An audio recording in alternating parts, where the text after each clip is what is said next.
Radio. Hello, everybody.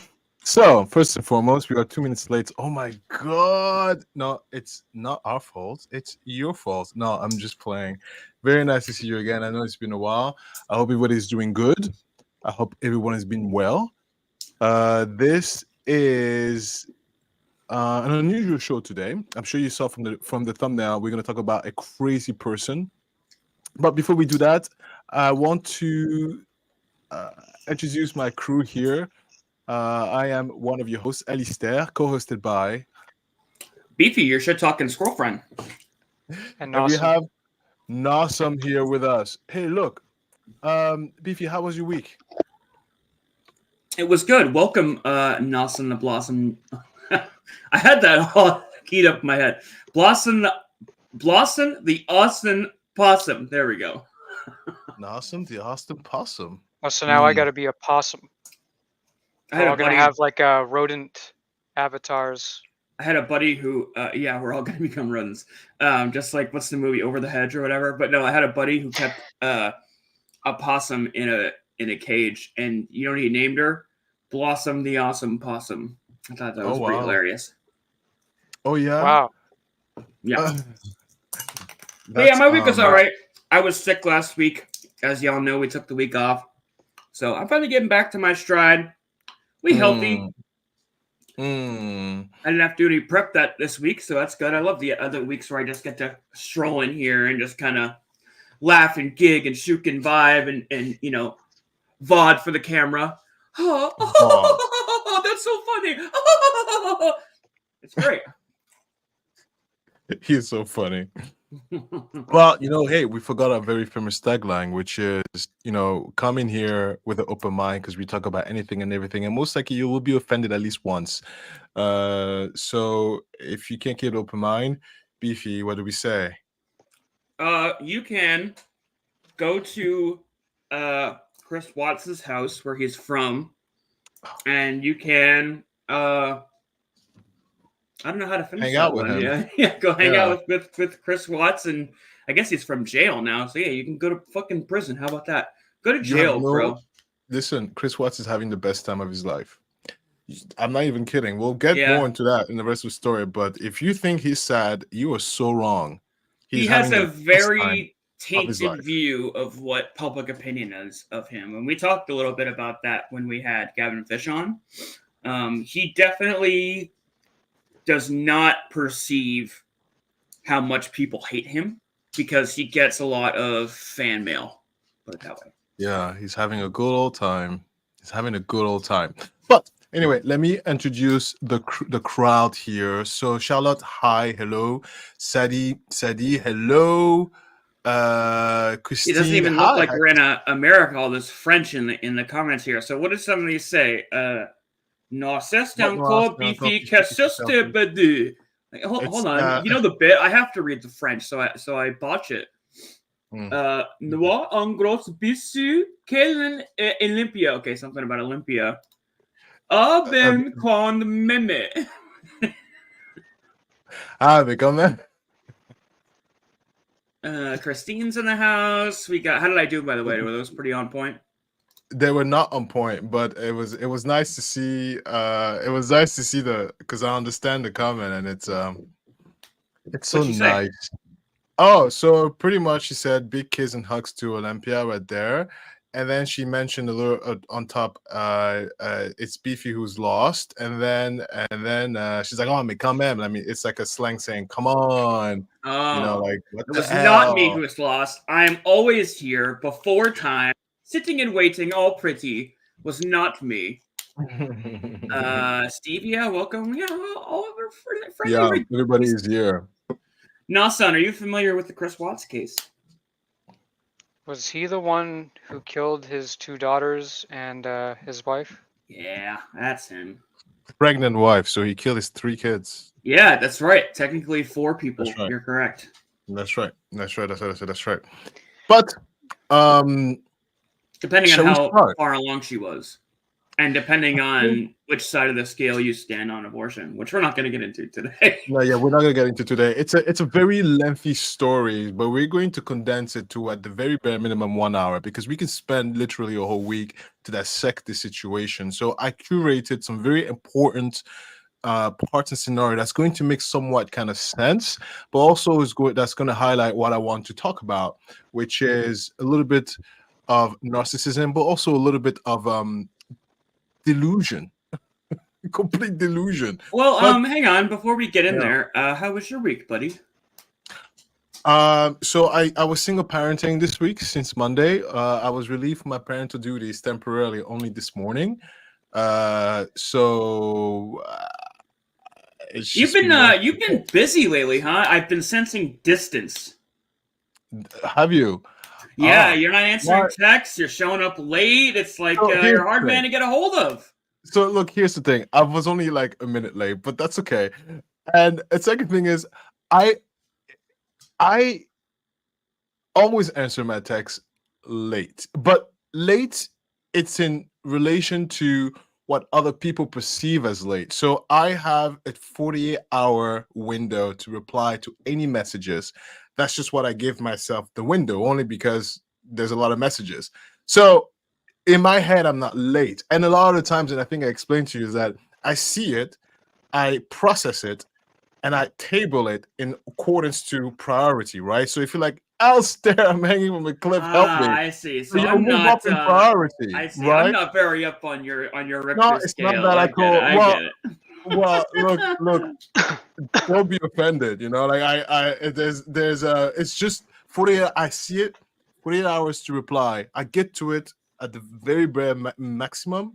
No, I understand, man. Look, you know what I mean? This is a side giggle to me. You are a family man first, and you have full-time businesses. We are lucky you grace us with your presence once a week. You know, I knew from the beginning that when we were getting you on the show that it was going to be in a limited capacity, and I was fine with that. I will say you do usually respond. It's just usually like a couple of days later. Oh, shucks, my friend Jamie's in the house. What's up, Jamie? Yes. A couple of days later. I do move at my own pace. Most people don't like that. I've always gotten in trouble with that. I've always moved at my own pace. I'm aware. I see, I understand, I process, but I get to things. Yeah. All right, okay, let's focus. Well, as long as you're good, then we're good, you know? Yeah. Here's the thing. You will never have to guess with me. And that's with anybody who gets to know me. There's no guessing. I tell you how I feel if I need to tell you something. I tell you if I don't like something or dislike something. So until you hear from me, most likely 90% of the time I'm going to show up. I'm not, it's going to be what I say it's going to be. It's going to happen what I say it's going to happen until I tell you otherwise. Rare occasions where we have disapagreed or we haven't seen eye to eye on stuff, you have been very vocal about that. So it's not like you're harboring any resentment. Yeah, that's very true. All right, fair enough. And I'm not afraid to say no or walk. I'm not afraid of anything. So don't worry about it. We are in good happiness.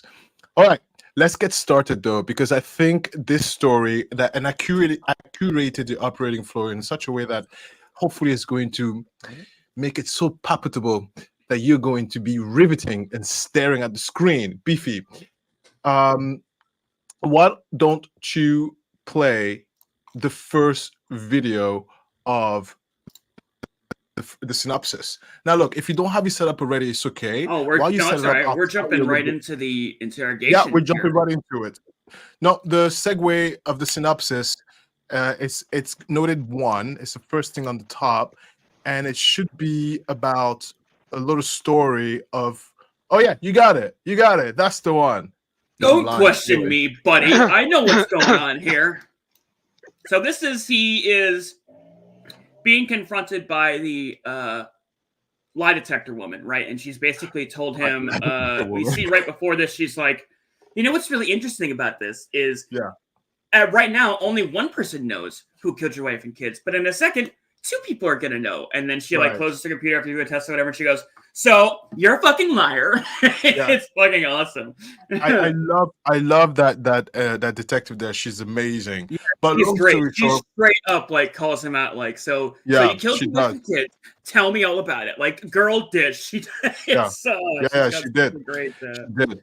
And for anybody who doesn't know who this criminal is, long story short, is he killed his wife, killed his daughters.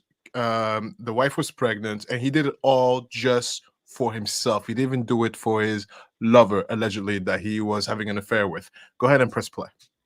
Yeah. So wait, sorry, just real quick before we play. I like that you're just jumping kind of in, like, feet first, right into the thick of this, because I feel like we all kind of know the story of Chris Watts. Like, we could go through the news reports and body cam footage of him lying, which we might even get there. I don't know, but like this in the meat of it, this is like really what makes this case so fascinating. Was this interrogation and him confessing and bringing his dad in? This is really what made this so riveting for America. So it might seem strange that we're starting here, but this really is like, this is the hook. This is the meat and potatoes of why people get so fascinated about Chris Watts. It's this confession. So we'll check this out. For the first time, we are hearing Chris Watts confess to murdering his wife. I just felt such anger that nothing, I didn't feel anything. The father of two, seen here with his father in a police interrogation room, blaming the father's death on the of left. the couple's two daughters on his wife, Shannon Watts. Not just this rage. I hadn't.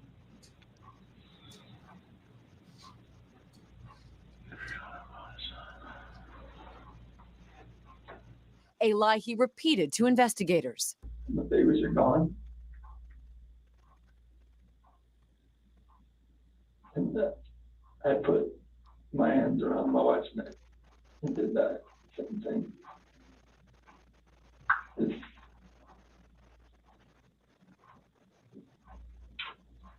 Did Shanann fight back at all? He would later plead guilty to all three murders. Overnight, the Colorado DA's office releasing dozens of videos from the investigation. The Watts home being searched by police and canines. Surveillance video showing Watts loading items into his truck in the morning after the murder. Later, he's seen showing investigators where to find his family's bodies. Can you work it for me? Did you guys watch the documentary on Netflix about this? Yes, it's good. Yeah. Good.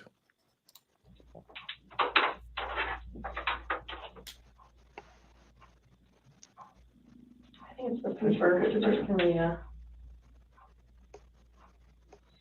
The S for Shanann. Okay, and where are the girls at? And me? All right, so this is I hate to pause it here, but this is something I want to talk about in relation to this case. What he's doing right now is he's marking off a map. It's an overview, bird's eye view of his job site, and he's marking off where he's disposed of his wife and kids. And what he did is there's this giant, from what I understand, it's like a silo that holds oil, right? That's right. Something. That's so right. He dumped the bodies in an oil silo, right? That's right. Now, Correct. He had to have known at some point, right? They were going to find those bodies. Like, I don't care. No. In the oil silo? Probably never. They would have never found it because I believe he went there off hours, and it's sealed, so it's not like you would smell something. It's not like there would be anything, and it was also very isolated. So unless he came out with it, it would have never crossed their mind to think about looking over there.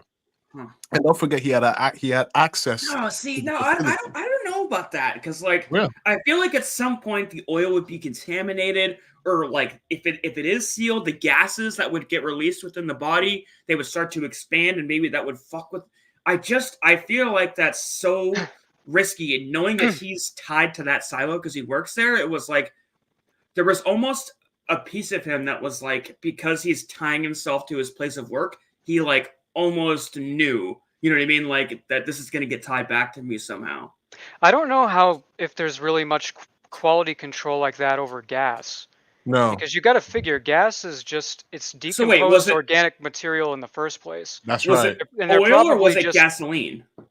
No, it was oil. It was oil. What's the word, Alistair? The one that you put in a car. Like, it's not cooking oil, it's car fuel. Yeah. And I guarantee right, they just keep filling those silos up and then draining them, and I doubt they ever clean them. Yep. Huh. Wow. I guess that's true. I might continue to play on here, Alistair. Yes, please. So which one is, which one? It's a And drone video 347. of the oil field Yeah, where that the is really bodies were far found. out. His wife wrapped in sheets from their bed. Why take their bodies out of the house and bury them? I was scared. I didn't know what else to do. Prosecutors say he was having an affair with a coworker and wanted a, quote, fresh start. And the girl was hot. Yeah. Yeah, not that it makes a difference. Let's clarify that. If she was ugly, it's still horrible. Yes, it would still be horrible. Yeah. I don't know. That interested me for some reason. I guess just the fact that like this guy's a complete monster, but yet he's like attracting really attractive women towards him. Well, yeah, from what I heard about the case file too, he was kind of like he got really attractive later on in his marriage. Like he really wasn't all that when they got married. And yeah, he started working out. Yeah. Well, that's so funny though that you're like, she's hot. I can't believe that. Can you imagine if you had a hot wife and just kill her? Like, what's the deal with that? No, I think Nawson was talking about the girlfriend, the affair girl, right? You were talking about the girlfriend, right, Nawson? Yeah. Not the actual wife. Oh, yeah. You didn't think the wife was? Because I thought they were both beautiful. Yeah, they both were beautiful. Yeah. But Nawson was more in saying like, I can't believe he got a side piece. He's got all kinds of hot girls fighting over him. Yeah. He's a monster. Yeah. Well, the truth of the matter is, right, she didn't know that he was a murderer. I think she knew that he was a liar, and I think she knew that she knew that he was married. She didn't care. He comes off as the complete opposite of that. Yeah. Like he's almost like a fuddy-duddy. Yeah. Like he's socially awkward. Right? Yeah. Right. Like I would say even like possibly on the spectrum to some degree. Like you see him later in the body cam footage, and I hope we get to watch some of that when like his neighbor next door and all that. Yes. And you see him and he's all wired. He's got his arms crossed, and even then he's like rather quiet and reserved. And you see the neighbor when Chris finally walks out, and he's like, he ain't normally like that. Like normally he's very keeps to himself, doesn't talk. Like this is odd, and he's still like quiet AF. So like him and his normal is not like a very extroverted person, put it that way. Yes. So how's he getting all these hot mamas? I don't know. On the spectrum, he is very charming. He's very charming. You'll see more as we go along, because even the way he talks, it's very monotonous. It's very soothing. It's very calming. It's definitely not threatening. So there is a innocence that he portrays that kind of makes you feel like, oh, okay, well, he's not so bad. And I think to answer your question, maybe that's why he's getting, I guess, all the ladies. But listen, that's not even the point. I want you to go into segment 2, because what I want to show is his behavior in action when the police arrives. So as we all know, the wife, the unborn kid, and his children are dead, killed by him. So now, where are his family? So 911 is called, and he thinks that people are just going to like, oh, okay, well, they just disappear. All right, never mind. Let's go to work tomorrow. And that's where the big disconnect from reality kicks in, because he literally, the amount of thought he brought up into like what's going to happen after he murdered his wife and family is literally like, oh, just tell her she left, and that was it. Like he didn't come up with a backup plan, and it like none of that, like a scenario for that. It's just they drove away. I'm definitely of the impression that it was a spur of the moment thing. And I think if that's the case, and I hate to cut you off here, but if that's the case, why kill the children? I think in his mind he had to do that to cover up that he killed Shanann. Why? No, I think there's something more sinister than that. So no, hold on. Explain to me how those two connect. Why does he have to kill the children to cover up the murder of Shanann? So in your theory, because they would have been able to tell the cops something, like they would have heard the commotion. They would have known that he took his wife out of out of the house, like they would have told something to the police to incriminate him. Wow. Well, or they could not. They could just listen to their father. Mom is not here. Oh, okay. No, that The very cops would have rarely. definitely got it out of him. Yeah. Okay. Well, look, I have even a better reason why he killed the kids. Something that's a little more credible. But listen, look, go ahead and press We'll play get for there. me, We'll please. get there. Yeah. What's that? You remember me? Yeah. Hey, man. How you been? Hi. You Nicole? Yes. Okay. What's going on? So my friend, we were out of town for a business trip this weekend. Right. And I dropped her off at 2 o'clock this morning. She's 15 weeks pregnant. She wasn't feeling well, and she had a doctor's appointment this morning at 9. And I told her to let me know if she needed me to take her. She's got 2 little girls, and she was very distraught over the weekend. Wasn't eating normally or drinking, and we kept trying to force it on her because she's pregnant. Mm-hmm. Her husband and her supposedly are separating, but she didn't know this. She thought they were just having issues. He disclosed that to me today. Okay. Because I called him and I was like, have you talked or heard from Shanann since she left for work this morning? Because I can't get a hold of her. I've called, I've texted. Her car's in the garage. Her shoes she wears every single day are right in the front door. She only has one vehicle?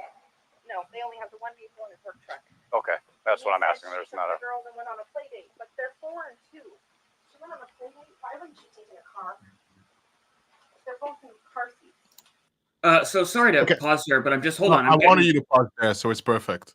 So before you get onto your thing, I want to just respond to some of these comments because you guys are making some really good points here. First of all, I missed this when we were talking in relation to the silo, but somebody's saying, and let me pull this up. Somebody's saying they found oil in the lungs of the girls, and Steven is saying that there shouldn't be oil in the lungs unless they weren't already dead. Yeah. Is that true? Yeah. So not to spoil it, but he choked them, and then you don't really die. You pass out first. Oh my You don't really god! die. And then so their bodies woke up in oil. Their bodies were somewhat alive when he dumped them there, because to have fluids in your lungs, that means you have the reflex to fucking horrifying. Inhale. Yeah. But to give you a little synopsis here of what we just saw. So what happened pretty much is that oh my god. Shanann, who's pregnant, she has a best friend, tells her best friend everything, right? And she's like, look, I don't really feel really good. Let's go to the hospital tomorrow, or at least come with me, or in some capacity. To give you an idea of how this man didn't even think none of this really through, the next morning, the best friend is like, dude, girl, where are you at? And she's not responding. And there's a baby involved. So yes, she's going to start looking and asking questions. And all we see the car, we see everything, but not the actual person. That is so terrifying. And of course, the best friend is going to be like, where is your wife? What is going on? What is happening? She's panicked. She's more panicked than the actual husband. And the husband is like, I don't know. She went on a play date. How did she go on the play date with the kids without the car? Okay.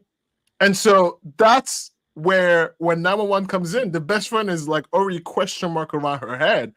And she's trying to put pieces together that doesn't fit or make sense. Any questions so far? So Sadie is saying kind of the same thing that I'm saying. The way he just left his wife wrapped in a sheet in the field, knew he wasn't going to get away with it. So that daughter thing really fucked me up. So he puts the daughters in the silo and he buries Shanann in a sheet, or he literally just plops her on a field like that. I'm not 100% sure about the wife, but that's what she's saying. The way wife he just was wrapped in a sheet. Yes, put her in a car, and he dumped her in the field. For what I understand, so I don't think the wife was in the silo. He knew for sure that he wasn't getting away with you. Like, you didn't even bury her. You just left her. Like, of course they're gonna find her. Plus, again, like some of the details we're about to get to here, like you're alluding to, where the neighbor shows them the footage and he's backing his truck up like late at night. It almost presents itself towards Nawson's theory of like this was a crime of passion and he was almost just scrambling.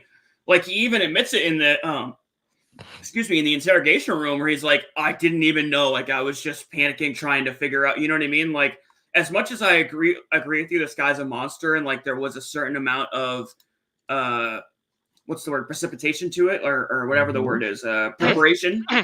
This does, thank you, premeditation. This does scream of crime of passion, and then the scramble, the messy cleanup in the middle of the night.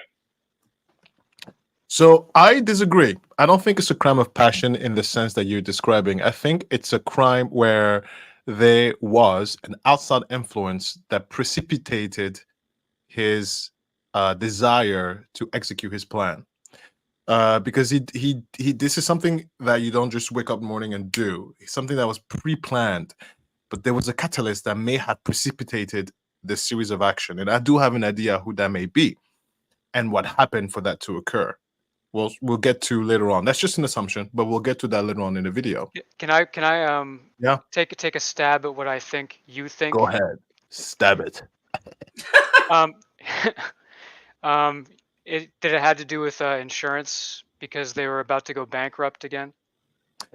So partially, yes. You got smart.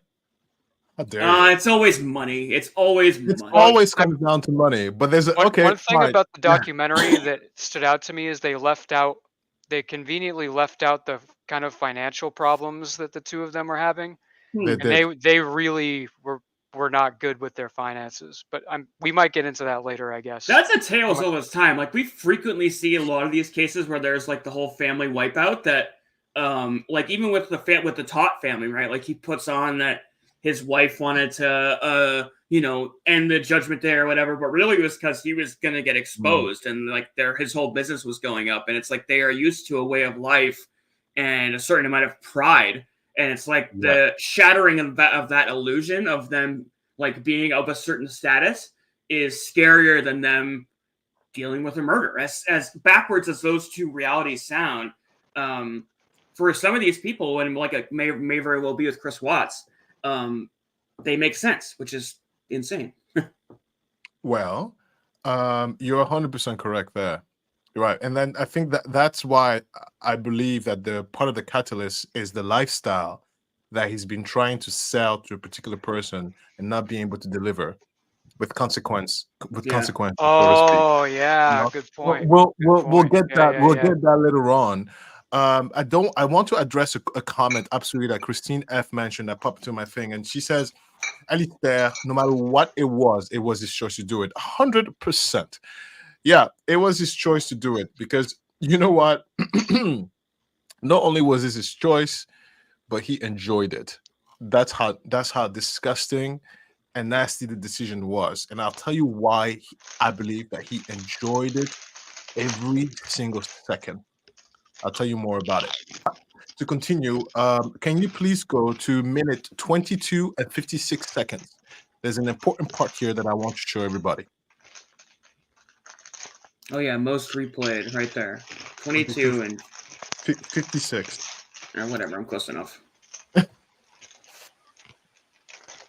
she work? Yes. So this is a part where they realize that her phone is actually in the house. Now, let me tell you why that's very significant. Because maybe you have the car parked in the driveway. Sure, I felt like going for a walk. I'm taking the kids over for a walk. Why not? Maybe I forgot my medication. Maybe I forgot my shoes and went barefoot. It's a nice day. It's hot outside. I want to be cave woman. But your phone? Yeah, I'm sorry. Nobody goes anywhere without their fucking phone. Especially when you're a parent. I mean, as a parent myself, sometimes I'm like, I'm just going down to the park. I'm like, nah, I need my phone in case there's a meteorite. I got to make a phone call. There's like an earthquake shattering. Help me. And I always go back and grab my phone. Go. Because for me, that moment right there, when the best friend realized, oh my God, that's her phone, it's almost like her body language. She freaked out. Yeah, because it's almost like you're leaving your life behind, which that's right. Actually, like if you're, and I'm just playing devil's avocados, as we like to say, if I was going to, quote unquote, run away from my life, it almost might make sense to leave the phone. But again, with your, no way. I couldn't do anything. Like your credit card, everything is connected to it. Sorry. I need my GPS. How do I get to my lover's house? I don't know. Yeah. I need to know the directions. Yeah, we're pretty useless without our phone. But if you Yeah. play the 22:56 seconds again, you're gonna see the moment again and pay attention to the best friend. You could play right there, yeah. And look how she just jolts and jumps and go into a panic because she realizes no one lifts their phone. I know, that's right. Your It's like mom. you could show her the body hit and would affect her less than the phone being And there. the phone, yeah. Okay, that's fine. Watch this. Her phone's here? Her phone's here. Does she work? Yeah, she works from home. You see that? Oh yeah, she's freaking out. She's freaking out because nobody lifts their phone. And listen, as a parent myself, especially a parent to young children, I need a way to call for help. Right? So also, if you look at his face for that brief moment, you could somewhat kind of see he's looking at the officer, trying to gauge if the officer was able to pick up on the pseudo fact that, oh, wait a minute, there's a phone in here. Something is even worse than what this guy is trying to tell me. I know he might as well look over to the coffee and be like, they call that one in police detective work a clue, eh? That's right. Wouldn't you say? That's right. That's right. What an awful human being, right? Yeah. And by the way, what a nice home this was.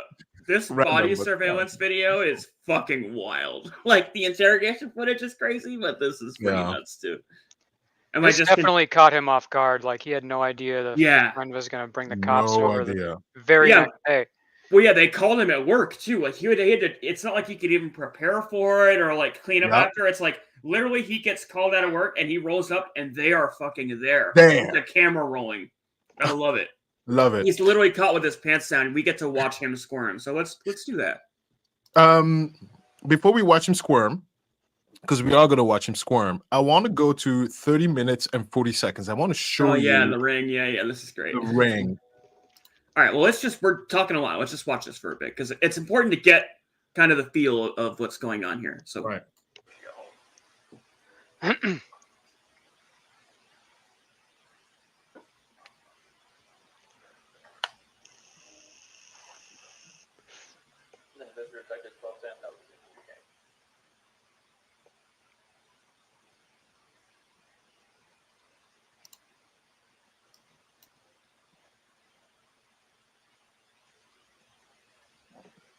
Were you able to pull up the video at the 1210? See who was it front door? That was you? Yeah. Okay. Yeah, Ed was beeping at me out in the field. So what you witnesses there is the friend be super uncomfortable. He understands why she's uncomfortable. So everybody's uncomfortable. He goes to the bedroom and watch this. Yeah, hang on.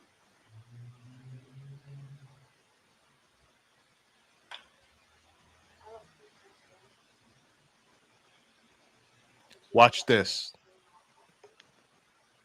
Look at that.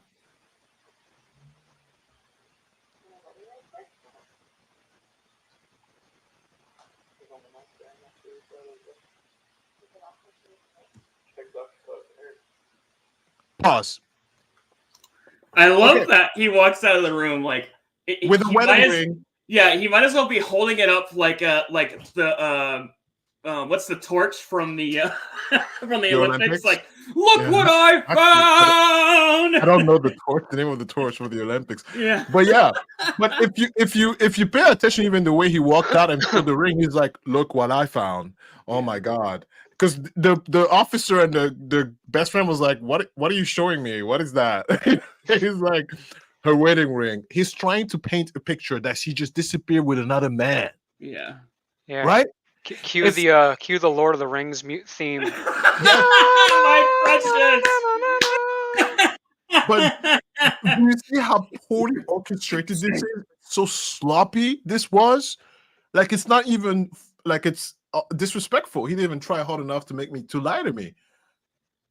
It's insane.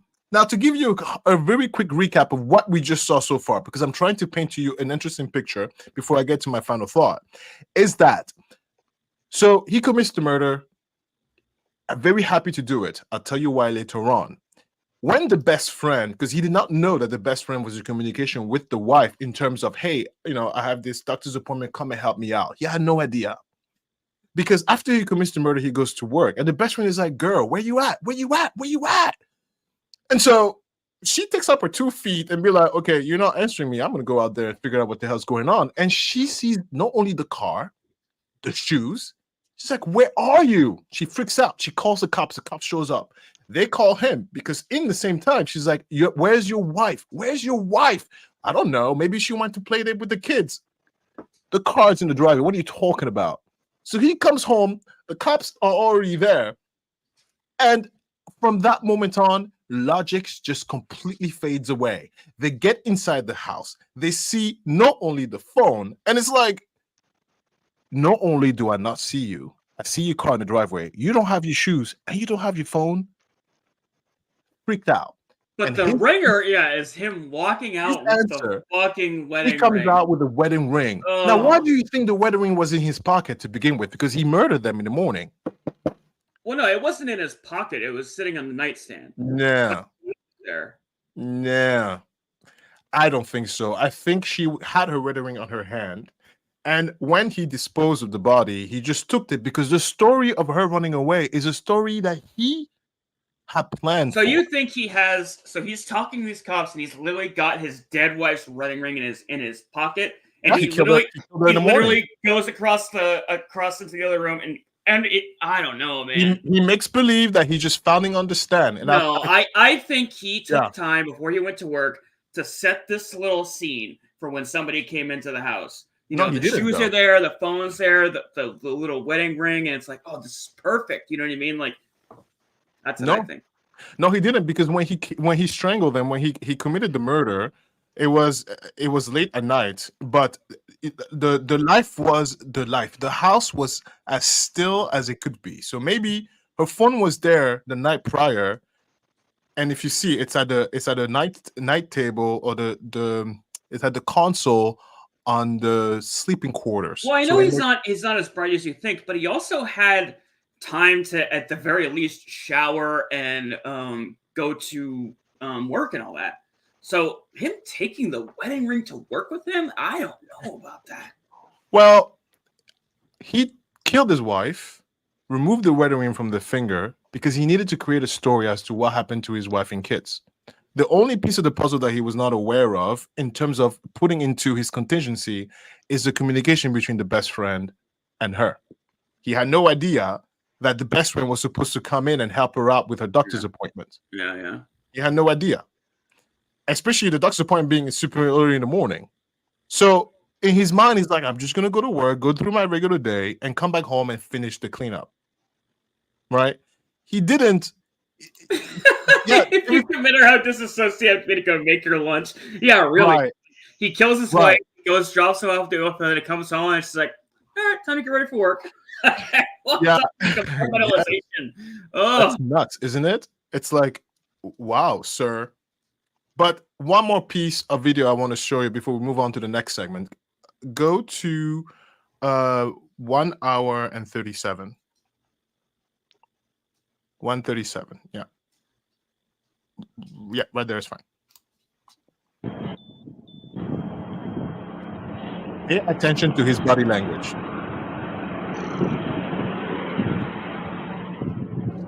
So you're the homeowner, right? You guys aren't renters? Yeah. Okay. So this is a consent to search form. This is the date and time and your location, which is your address.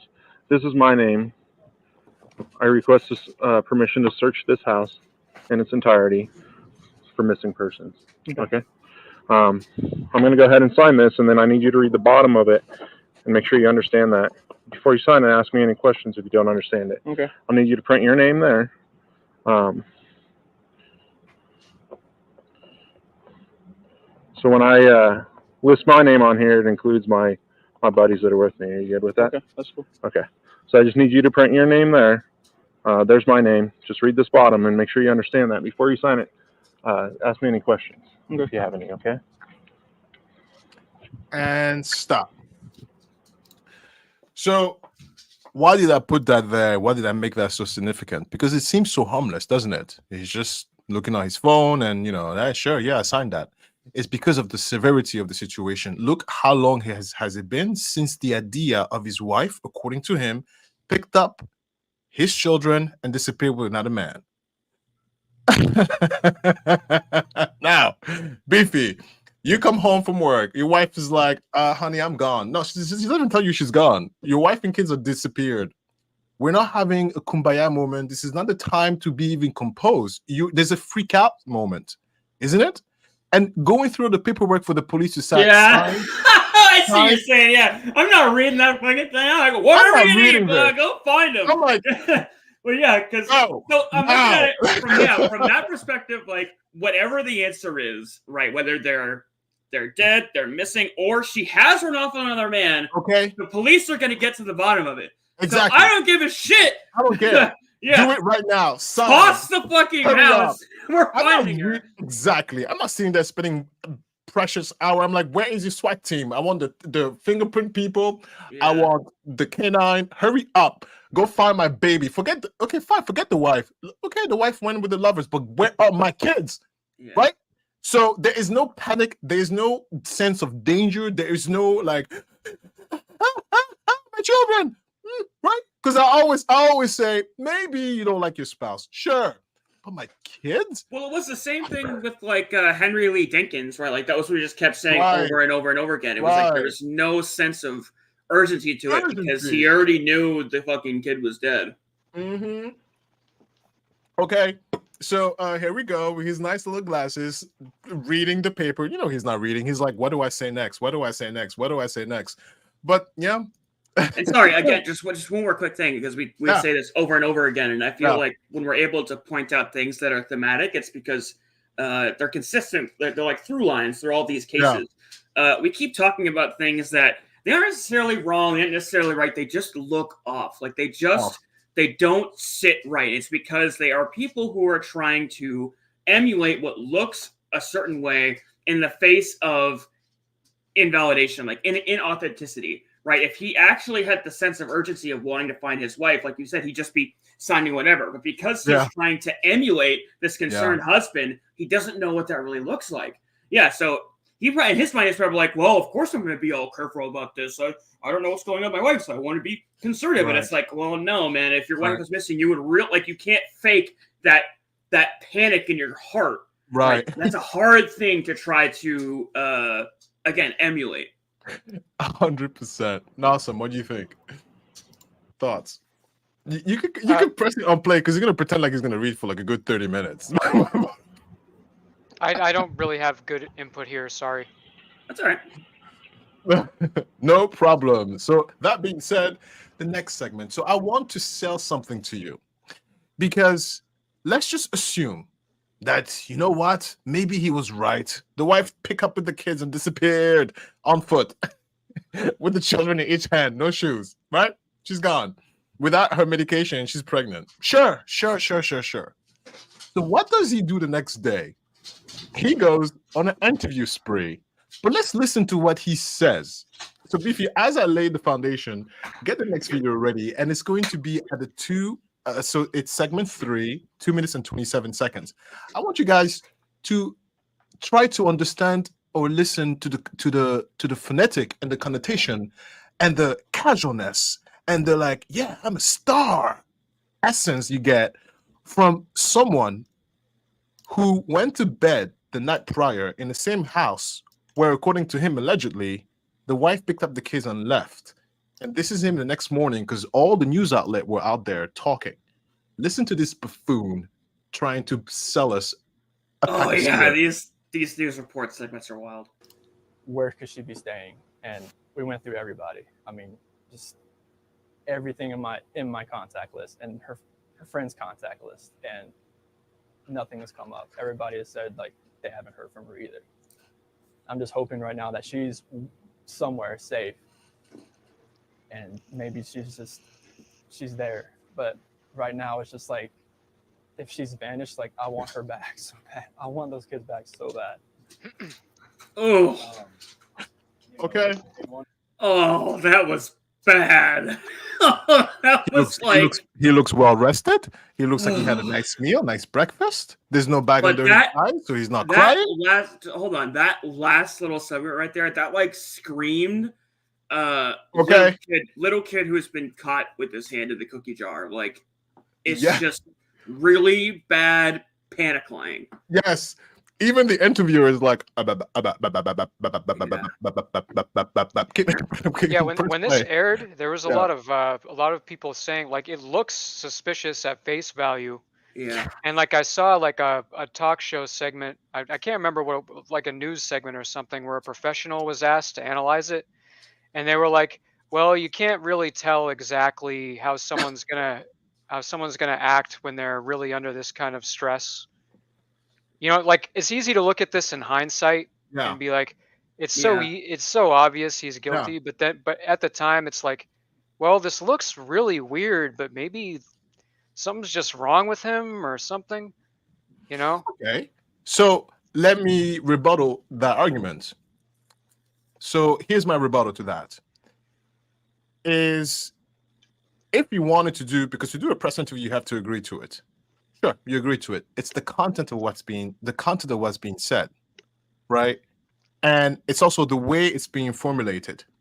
Because we are 3 minutes into this interview, and just now he's talking about that he wants to see his family back. And with the giggle and the laughter, sure, maybe he's nervous, maybe he's like unsure. But what is the goal, right? You have the authorities on it already. You could spend resources better in terms of like maybe.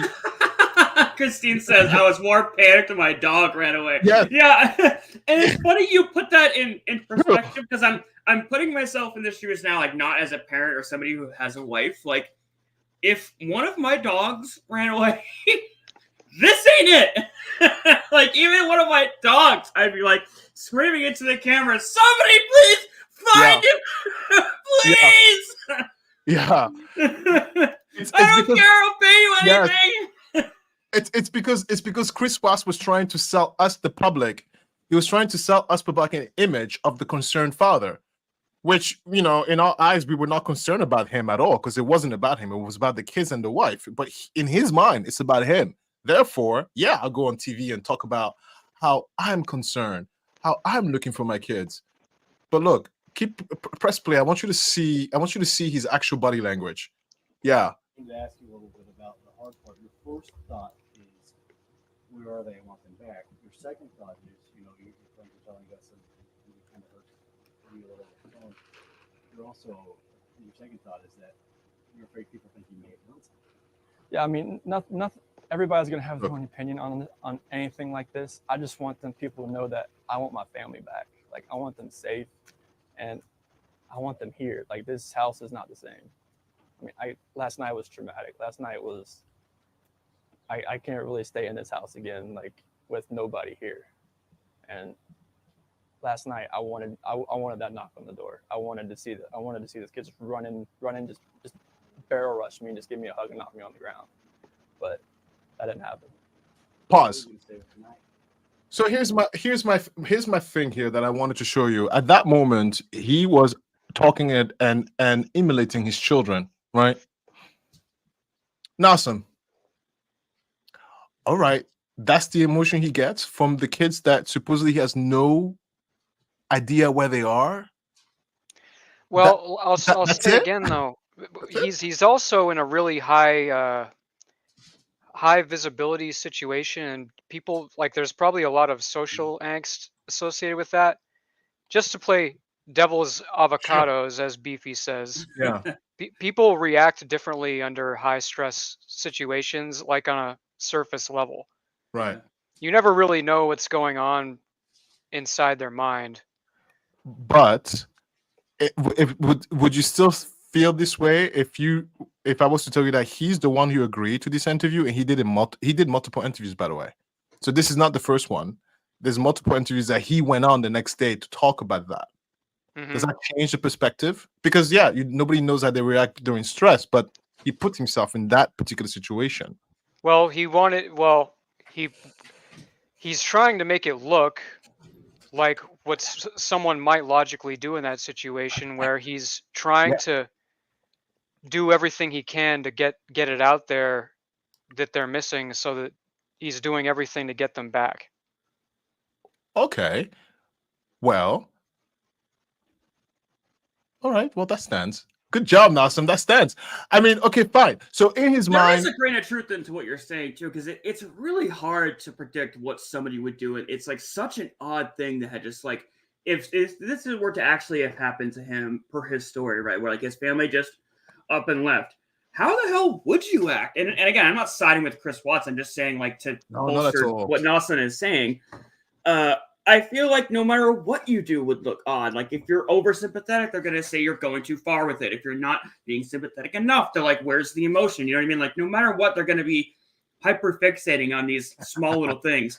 Yeah, like imagine if he refused to do the interviews. Yeah, that would come off like he didn't care about finding him. oh, interesting. Well, you know what? I figure as much there'll be this opinion. So somewhere down this operating flow, I want you guys to hold this thought together, because I want to compare and contrast with someone who's in the same situation and actually chooses to do interviews. And that person is as stoic as possible. When he came to the kids, you saw a crack in the demeanor, because as much as he is addressing and wanting to find his kids, because again, maybe the spouse, you don't like the spouse, you can live without a spouse, sure. And to that point, I think we did kind of see a kick in that armor there for a second, because you see first where he's talking about, you hear like the panic voice, and it almost sounds like he's on the verge of tears. Like I said with my analogy, almost like a kid who's gotten his hand in the cookie jar. Like his voice is cracking, he's very unsure of his words. Like I just really want them to come back, and then there's almost like a tonal shift where he starts talking about his kids, and he gets his cadence changes, his tone changes, says, I just wish that I was waiting for them to knock on the door and just have them bowl me over. And like for me, he's panicking, right? Because he knows he's floundering this. And in that moment, he's actually harnessing a real emotion, because I do think he did love his kids, right? You want to replay that part? Yeah, well, even though he did murder them. Here's another thing to consider too, right? There's plenty of parents out there that don't care about their kids. Plenty. You know, it doesn't make them serial murderers, but I mean, let's be completely honest here. Like, you know. Right, well, hang on, but just hold that thought here. So listen to what I'm saying, right? You'll hear the first part where he's like panic talking, right? He's almost like diarrhea of the mouth, and it sounds like a little kid. Okay. And you'll hear the shift where he starts talking about his kids, and for me, it sounds like he's harnessing the actual feeling of remembering his kids bowl him over. Yeah, I mean, not everybody's gonna have their own opinion on anything like this. I just want people to know that I want my family back. Like I want them safe, and I want them here. Like this house is not the same. I mean, last night was traumatic. Last night was I can't really stay in this house again, like with nobody here. And last night I wanted that knock on the door. I wanted to see this kid just run in, just barrel rush me and just give me a hug and knock me on the ground. But I don't detect a demeanor. I don't detect the crack. I don't detect the change in tone, monotonous of monotony. I don't detect anything substantial. That's weird. It was clear as day for me, but okay. Nawson, finish your thought, please, because you were finishing and saying some parents don't give a crap about their kids. Yes, 100%, but they don't end up being murderers of their children. Okay, sure. So finish that thought. It's finished. Well, okay. I guess. Well, he could just be a guy who doesn't give a crap about his kids, but he didn't kill him. He could. Now I'm going to answer that, because Casey Chambers, can you go into one of Casey Chambers' comment? And she mentioned, if you scroll up a little bit, she mentioned something that, come on, Alista, come on, that if he had just said that he was having the perfect. So if he had just said we were done, and she was cheating on me, we didn't know if the baby was mine, and he would tell me what the other guy was. So whatever girlfriend will have a better chance, blah blah blah blah. And he's later basically on, saying if he'd just come out with like the actual story without leaving out the murder part, exactly, they would have believed him, because they would have believed him. Exactly. If he had just came out with some ounce of some truth, it would have been believable. And so to go back to the context of what Nawson said in regards to, well, you know what, maybe the parents doesn't like his kids and whatnot. Sure, but those parents wouldn't ask for an interview and they wouldn't pretend to love their children the way he's trying to sell us that story. And the reason why it's not believable because he's trying to sell us something that is not true. And he's not doing a good job at it because he can't help himself and make this whole thing about him. He had an opportunity of fame and he took it to talk about him. Now, I need to remind you all, this is almost 4 minutes. There's plenty of interviews where you have the interviewer even uncomfortable thinking, should I ask this question? Should I not ask this question? And their interaction is uncomfortable because of the way he responds, like, oh, yeah, sure, I want to have a latte. Yeah, I'm looking for my kids. And it's all comes back to him. Is right? that part? Is that so? That thing Casey said is that part? Is it true that he wasn't sure if the kids were his? No, but no, Casey was just That could be a possible narrative. Yeah, okay, I got you. right. She I just was wasn't sure if there was a facet no, to the he story knew. that I. He knew that she was pregnant. Not only did he know, but he secretly tried to have her abort the pregnancy by giving her pills without her knowing. He knew. Casey was just my kind of God, thinking, really? Yeah. Casey, Oh, so there was definitely premeditation to this. yeah, You there's pointed out. premeditation. Casey was kind of saying that he would have done a better job by just telling a story that was somewhat of a pseudo truth that was more palpable than him trying to sell us that he really misses his family. Considering the fact that we knew that the car was there, the shoes were there, and her phone was at home. And where is she? She vanished. Aliens! Like, come on. Yeah, because that sounds a lot more believable than she just we got a fight. She got up in the middle of the night. Yeah. Actually, if she was abducted by aliens, that's more believable. Oh yeah, that makes sense. There's no cameras, a beam of light. Oh yeah, you know what? Yeah, why not? Like that would be a lot more. Wasn't that actually kind of his story though? Like, didn't he say they got in a fight in the middle of the night and like he confessed to the cheating and then that like they kind of broke up?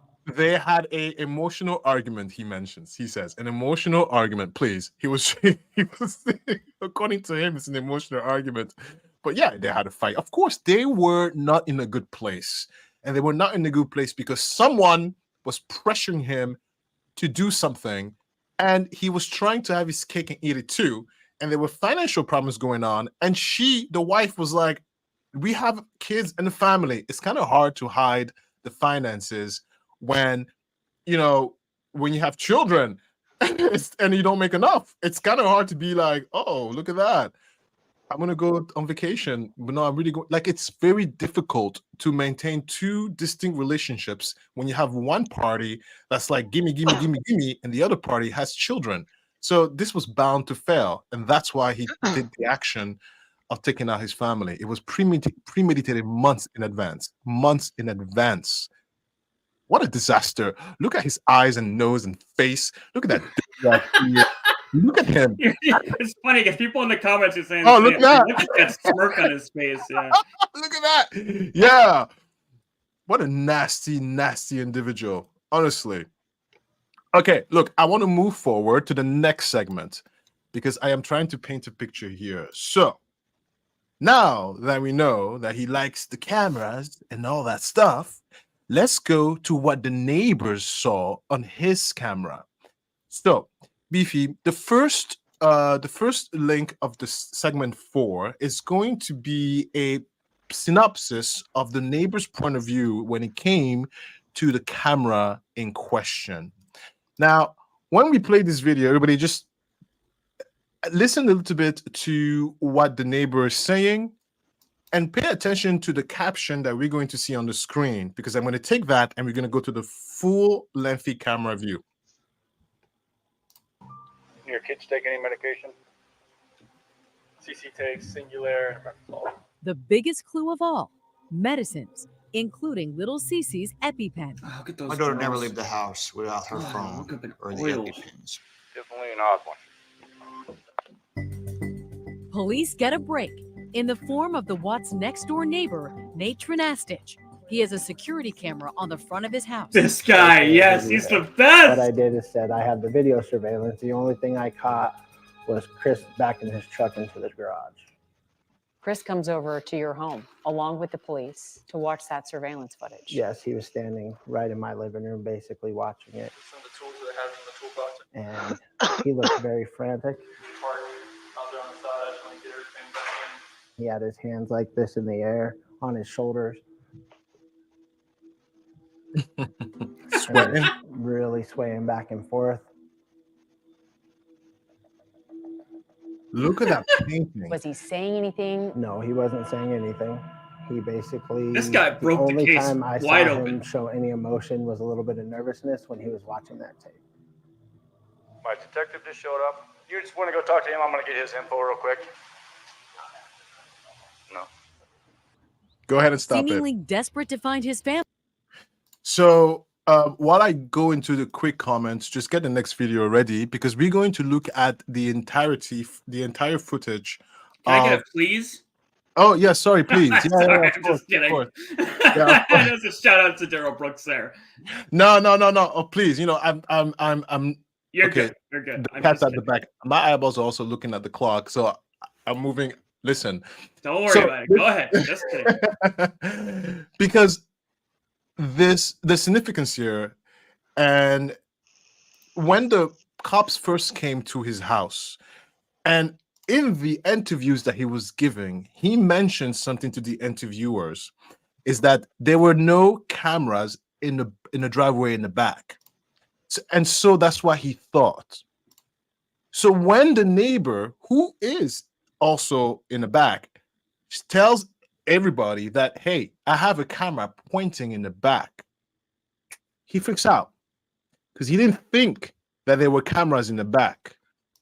And so she's saying Nate was the hero when he tells the cops Chris is acting on. Is that the neighbor's name, Nate? yeah, that's the neighbor's name. name. I love that guy. He really does. He becomes like the card that descends the whole temple of cards, because this becomes the catalyst that just unravels his entire story. It's this, not only this camera, but also Chris's reaction, because he watches it live with the cop. They are discovering it, and we get to see that. And just like they're showing there, he's rocking back and forth, his hands are on his head. And then, the best part, like we just saw, when Chris walks out and the cop's like, go talk to my detective. I'm gonna get some notes from your neighbor here. Go fuck off for a little bit. And the second he's out of the room, he didn't look at all. Wild. It's a checkmate moment. And as we play the video, I'm going to interject here and there and direct you guys to look at the neighbor's face and neighbor's eyes, so you can see also the expression in the neighbor's when he realizes, like, oh my god, what am I watching? Yeah. And so as a result, he's looking at Chris Watts like, are you watching what I'm watching? Because I'm watching you. Are you watching you? Like, I can just imagine his eyes darting back and forth between like the truck backing up and then Chris like with his hands on his head, like, Can you imagine?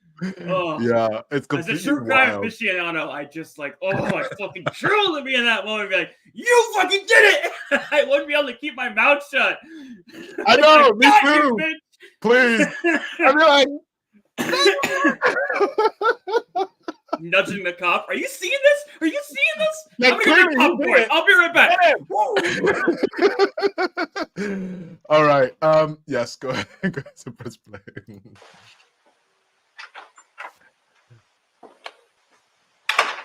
Nice houses in that neighborhood, though. Oof. What's that? Got it all queued up. Gonna have a watch party. Lay down.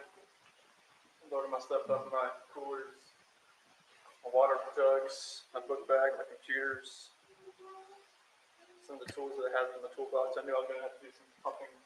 So concerned for his missing children. Glued to the phone. Is this on continually recording? Yep. Well, it's not. Is it motion or is it? Okay, so it's motion. Any motion event that happens, I get cars driving from this street, This is him at 517. Okay. Okay. Now look. Look at the neighbor now. Neighbor's like, dude, that's you. Now look how just let it play.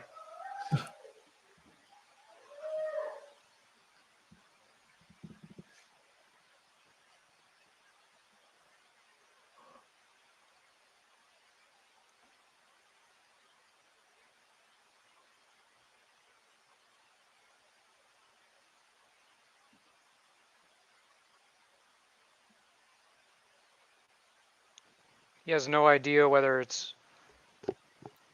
No, they see him. Yeah, they see him backing up when he's supposed to be sleeping. Well, yeah, they have no idea whether there's evidence on there of what he was loading up. Yeah, no. Oh, that's true too. So he's like literally shitting his pants if they're gonna see him with a body in his fucking hands. Yeah, yeah. Look at him. He's freaking the fuck out. Freaking out. Detective just showed up. He's like, it's almost like he's literally surrendering, like, to be under arrest. Like, yep, they got me. Yeah.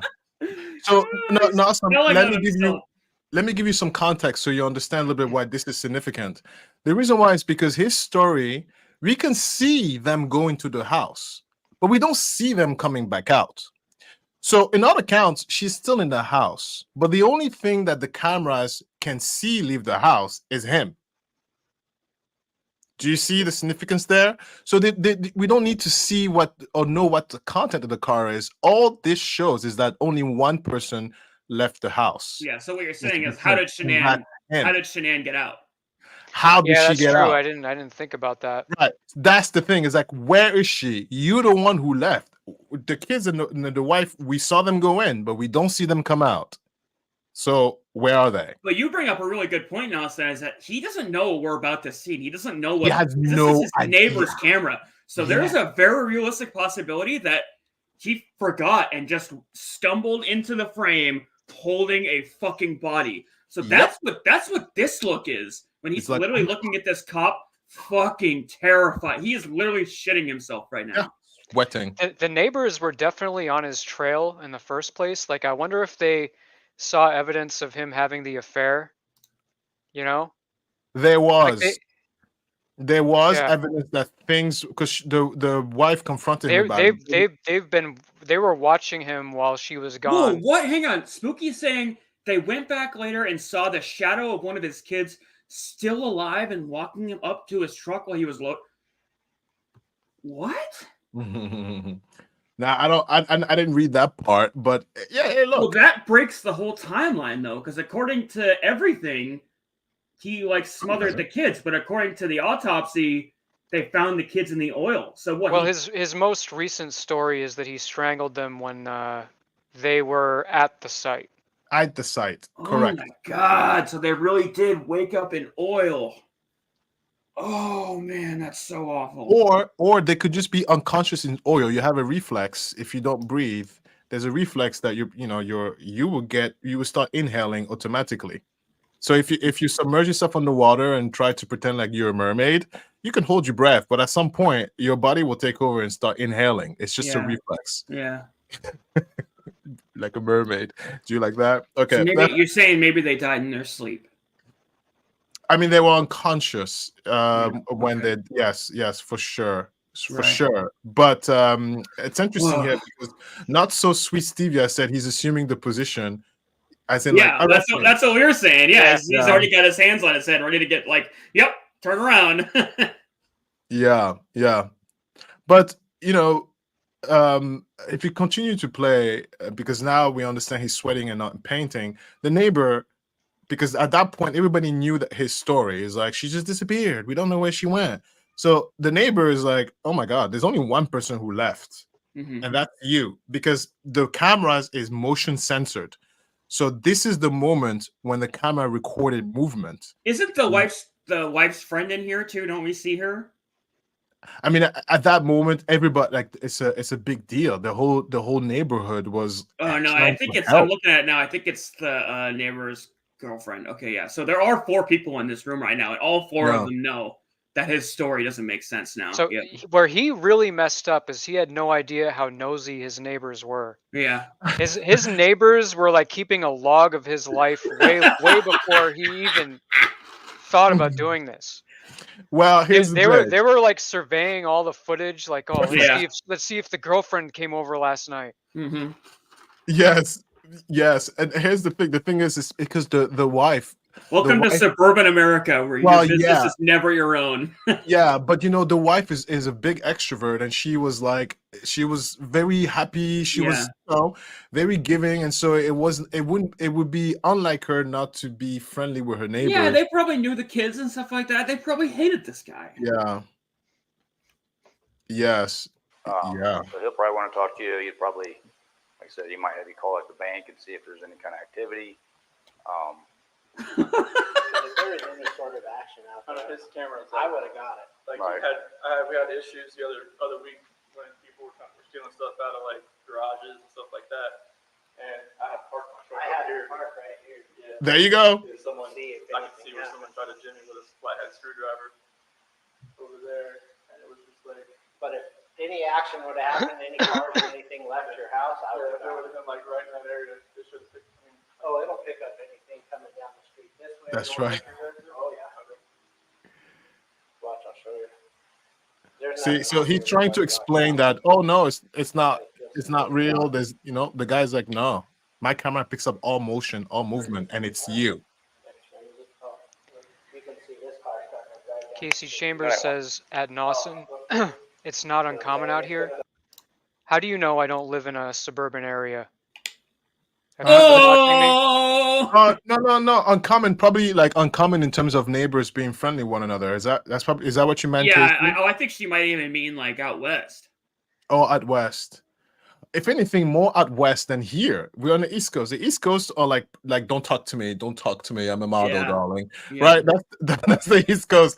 Out west, they're probably like, help me, please. I need help. Yeah, they do it a lot more. And also, what Christine said, she has 8 cameras. Watch out, neighbors. Yes, Christine. Don't come near me. Can I tell you a secret? One of my cameras is at a certain hour of the day, like the lights. If it yep. Not only do you step in, but the whole neighborhood sees you. Yeah. Oh, so you're like this guy. You got the cameras facing everywhere. You yeah. want to know if your neighbors are killing people. It would be a culture shock for me for sure, because like neighborhoods like this, like they expect you to mow your grass and stuff. Yeah, like you don't housing mow it for a authorities. couple weeks. They're like, they knock on your door, like, we noticed you haven't mowed your grass. Yeah. The value in my property is going down as we speak. Oh, it gets way more intense than that. Go to Reddit subreddits about housing authorities, HOAs. That's a whole rabbit hole into itself. A whole different monster. Yeah. Do I live in Colorado? Oh, you know. Do you? Why would she know that? Because she's been watching me. No, I'm kidding. No, I don't live in Colorado. She's been watching me. They're all watching me. You know what's funny? I have a insider joke with Christopher here, and I always say, I'm like, because he's been traveling a lot, and I always say, I'm like, don't do anything I wouldn't do, because I'm always watching. He laughs, and I tell him, I have spies across the world. I don't, but it's just fun. So Alicia says, I just bought a house, and moving in, every single neighbor was out watching us move in as if it was the best thing to watch on TV. Yeah. And honestly, when I see a new neighbor coming into, like, even in New England, where this is, like you said, New England is like known for fuck off, mind your own. And I remember new neighbors moving in. I was constantly looking out my shades like, who the fuck are they moving into my house? Who are these people? And of course I got to know them and they're fine. But like, of course it was so like judgy coming into it. Like, who the fuck is moving into my? I can only imagine if I paid like $200,000 and like Nawson saying my property value is going to go down if they don't mow their fucking lawn. I would be like, ugh, sounds like a nightmare. First of all, I love not so sweet stevia comment. Okay, snap. And the second thing is, in my mother's neighborhood, they actually, they want, what is it, like the, it's what Casey Chambers said. Apologies for the noise. My daughter's down here taking a little shower. Apologies. It's a bath time. I couldn't even hear anything. Okay, perfect. I guess it's just my insecurity there because it got very noisy. But anyway, what I wanted to say is that my mom and in her neighborhood, they do like a neighborhood watching. Everybody knows one another. Everybody like helps out, and so there's some definite positive on having other eyeballs around, positive eyeballs, and supportive neighborhood. Because that's where it takes a village. Yeah, because it takes a village, and you know what? I'm all for that because community is really the backbone of everything. Really, without a Yeah, community, what do I you mean, have? you're just Yeah. saying he probably knew Shanann and the kids and all that, which is why they were paying such close attention to him because he was the more introverted, not really participating in the family life. Like it's clear Yeah. there's animosity between these two. This guy, he does not like Chris. And it's because he's introverted. You know, he just goes off to work, does his thing, doesn't talk to him. There's probably like passive aggression going on, and you're seeing both sides of it where you can hate your neighbors, but also he's feeling protective of Shanann because he liked her. Yeah, I think it's more like that's why he doesn't like him because they know Shanann probably is sharing a lot of her issues, and so they know the backstory of this thing. Now, speaking of the speaking of the girlfriend, finish your thought before I move to the next segment. My thought was sorry for cutting you off. No, don't worry about it. It's normal. Go ahead. No, I had no thought. Oh, okay. All right, then. I want to go to the next one because speaking of the girlfriend and the other woman. Oh, wait, we're not going to hear the neighbor go, he ain't acting right. Okay, so we can fast forward to that because I thought we heard it on the first video, but let's go ahead. I want to see that real time. Yes. Yes. Hopefully something comes up here. Oh, so it's even like a tense little handshake. All right. Appreciate your time. Good looking out, bro. Yeah, appreciate you, bro. Thanks for fucking up my whole life, bro. He's not making eye contact a lot. You just want to go talk to him? I'm going to get his info real quick. No.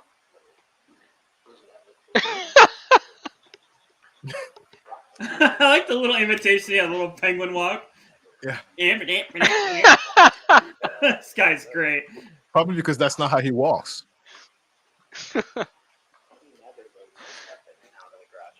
Right. Oh, that's so funny. All right, that was it. I can pull up your next. Yeah. Good looking out, bro. Thanks for fucking my whole life, bro. I know. The dap up, passive aggressive daps. I know. So speaking of the girlfriend, and this is where I'm going to tell you a little bit one of the catalysts as to why, in my opinion, he went ahead and pulled the trigger and murdered his whole family.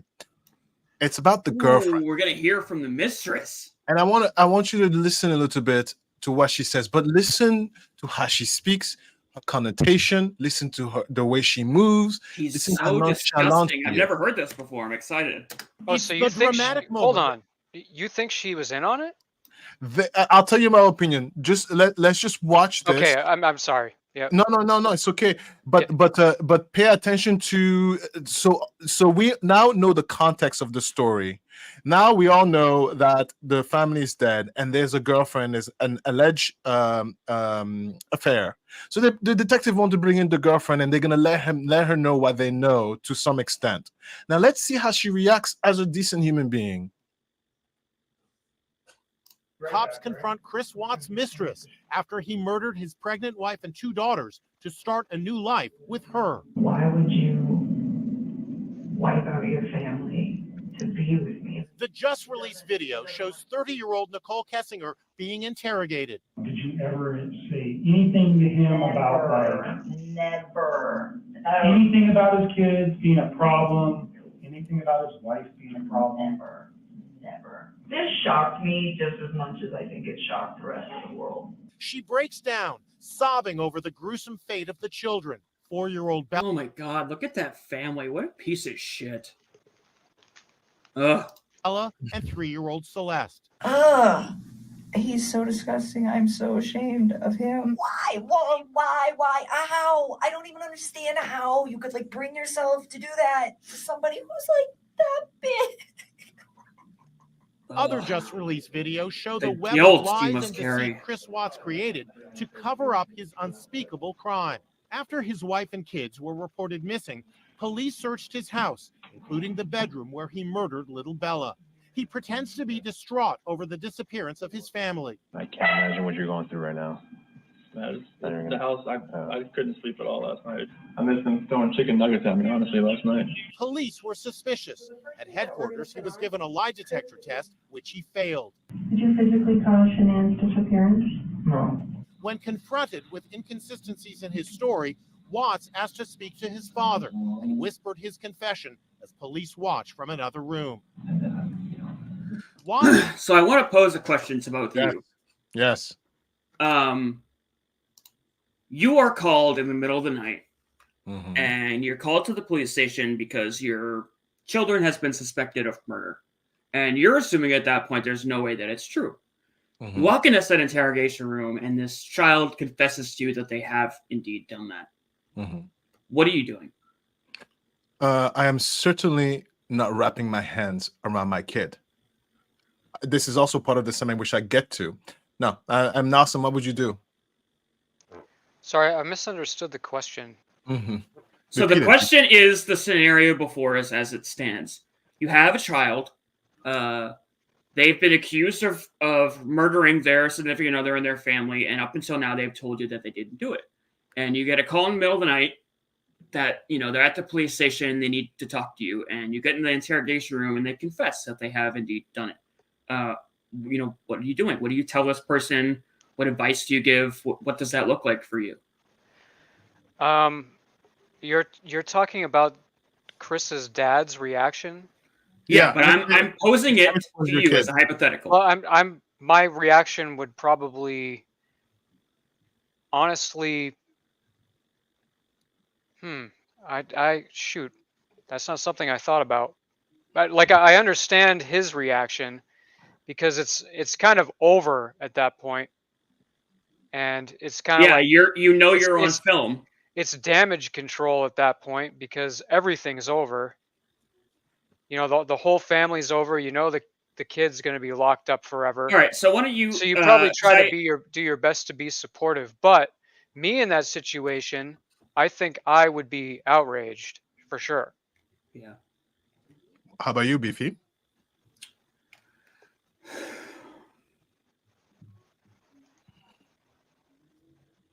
Wow, it's funny. I asked the question. I thought I had an answer, but so much of my DNA would want to protect my kid and just say, you need to stop talking right now. We need to get a lawyer. But like Nawson saying, the jigs are up at that point. Really, at that point, it's more of an ethical play. Like, getting you a lawyer isn't going to change this. Like, what if it could? What if it could? What if in a different world you got a lawyer knowing that your kid will walk free? Oh man, that's a hard question. Mm-hmm. But you know the truth. Your son murdered his wife and your grandkids. Yeah, they're my grandkids. I would probably tell my son that he need to stand up to what he did. But now that you know that if you get a lawyer, he'll walk free, what would you do? I tell him he needs to stand trial and confess to what he did. That would be the only way I could ever be a part of his life. Is, you know, you fucked up. You've killed my grandkids, and that's going to be a hard thing to get over. Okay. But the only way I could ever be a part of your life is if you face punishment for what you've done. Who am I to say what that punishment is? We have a criminal justice system for that. Okay, I'm going to rephrase it again. So forget the grandkids. Your son just killed the spouse, but you know if you get a lawyer, they walk free. What do you do? I'm on YouTube right now. I mean, it's fun. And don't worry about it. I would have a hard time not. I would have a hard time not telling him to just lawyer up because I've seen so much YouTube and I know how much damage can be done by talking. My first instinct by even hearing they're at a police station is, what the fuck are you doing? Like, you have nothing to gain by talking to them. Yeah. Okay. Just my honest answer. You know, people might fucking I'm not potatoes, whatever, fucking whatever. No, I'm not judging at all. I'm not. Well, what about you? Okay, I want to hear your answer to both scenarios. I would throw Olympia in the trash, and I mean that. I mean that in a heartbeat. It's a topic that me and Chris have discussed many times. And it's not just about murder. It could be, is she a bank robber? Is she, like, depending on the severity of the crime, because it will be very disappointing, of course. But there is a threshold, because at some point, as parents, you cannot control all aspects of your kid's life. I don't know what my daughter's going to be in 50 years. She's going to be what she's going to be. And my hope is that she takes the values that I've instilled in her to become the best citizen as possible. But at the end of the day, it's her choice. And if she chooses to be a murderer or chooses to be, I don't know, a bank robber or whatever the crime may be, and if I'm alive to see it, that's her choice. And with every choice, there's consequences. And the consequence is I can't stand by you, my daughter. Matter of fact, I'm calling the cops myself. She's right here. Come pick her up. Yes, it's Look, hard. we've said this very frequently on this channel, and we have to do it because we are so frequently after the fact of how some of the worst atrocities to ever be committed in Yeah. human society. And I say this a lot, that we as humans, we make mistakes. Not that murdering somebody is a mistake, but it could be in a certain context, right? Like we as humans, we do things that are completely inexplicable. Right. A lot of what can be said about a man or just a person in general is what we do in the face of those mistakes. I would have a hard time cutting off family just because I'm personally so family oriented that it goes beyond like law and ethics. Like it kind of like it's absurd, but that's probably speaks more to like my own insecurities and codependence issues. But regardless, again, I would probably urge them to face what they have done for the moral efficacy of it and face our criminal justice system for punishment of their mistakes. But I would have a real hard time after the fact probably actually cutting them off. Like I probably would be writing them letters and going to visit them, especially if it was my kid. I would have a real hard time. Yeah. So I'm gonna post. I'm gonna ask the question for all the audience and you two. Yeah. So Spooky is saying the same thing you're saying. Yeah. I'd be like, that's crazy. I thought you were my child this whole time. You're a scumbag. I'm out of here. Right, yeah. Stevie is saying she would throw up. She would throw up. Alicia is saying that there's no threshold to her love, but she would not raise assholes. Okay, yeah. I mean, very, very fair. Look, it won't diminish my love I have for her, but I couldn't co-sign. Like, it will have to be a clean break for my daughter for this situation. But the question I want to ask all of you and my awesome co-host here is, do you believe, because obviously every decision has consequences and blah, blah, blah, blah, blah, but do you believe that there is such a thing as a point of no return? So a decision can lead to a point of no return. If yes, great. If no, tell me why no. As you are doing this and letting me know the answer, and as you two, my co-hosts, gather the answer, I want to I want to, oh my God, I lost my train of thought. No, okay. As you get the answer, let me add more into the girlfriend in question. So she acted all concerned for the children, but in the back door, because during the investigation with the authorities, they realized, they found out that she was trying to get a book deal or trying to see if she can monetize the notoriety of the 15 minutes of fame of having been associated with Chris Watts. Now, stop reading comments. I dare you. I can literally see you reading them. Sorry about that. Anyway, have you guys typed a little bit of the answer to my question? Go ahead and press send. Beefy, go ahead and answer my question if you remember what it was. And Nawson, go ahead and answer my question. Go. Do you believe that there is such a thing as a point? Do you believe that a action can lead to a point of no return? For family, you're saying? Well, just in general, because then the follow-up will be, depending on what you answer, the follow-up will be, then why can we not apply this to this scenario with your family member? Do you mean to say, is there something a family member can do at a point that you can't forgive them? And is that what you're saying? Yeah. It doesn't have to be a family member. It could be anything, right? Is there such a thing as a point of no return? That makes someone irredeemable to you? Right. It doesn't have to be a family member. Can someone do something? Can someone's actions lead to a point of no return? In other words, For can the themselves consequence or for a peer? just in general.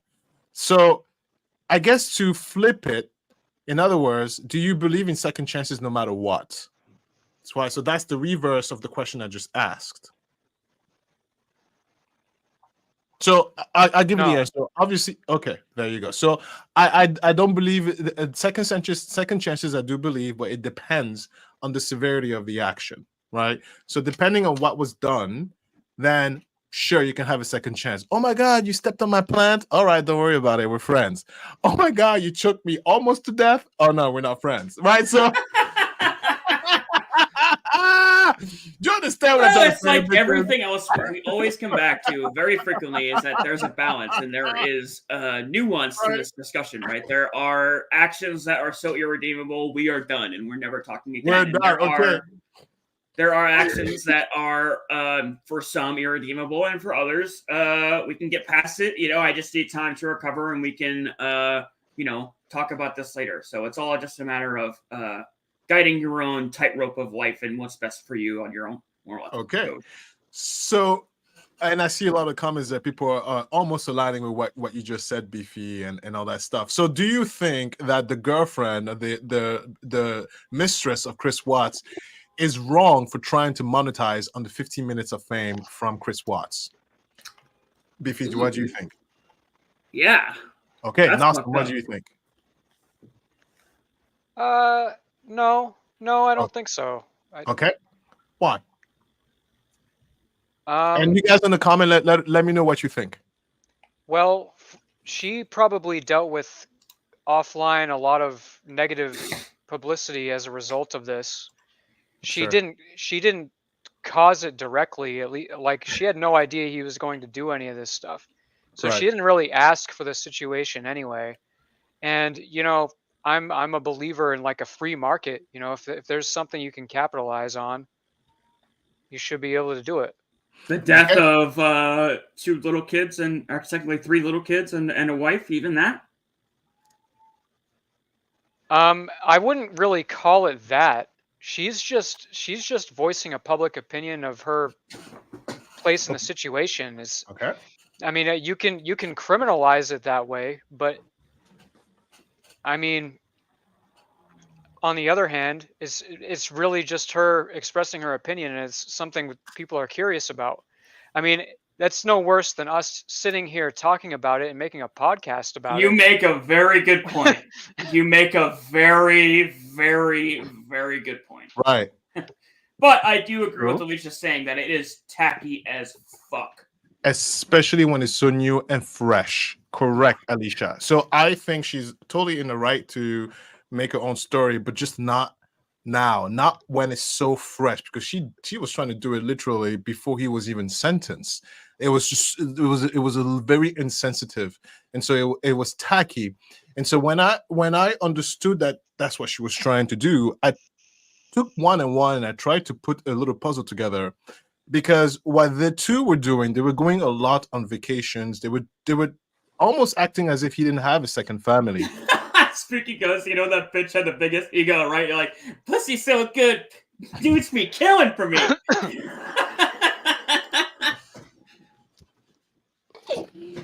I mean, ooh, I guess.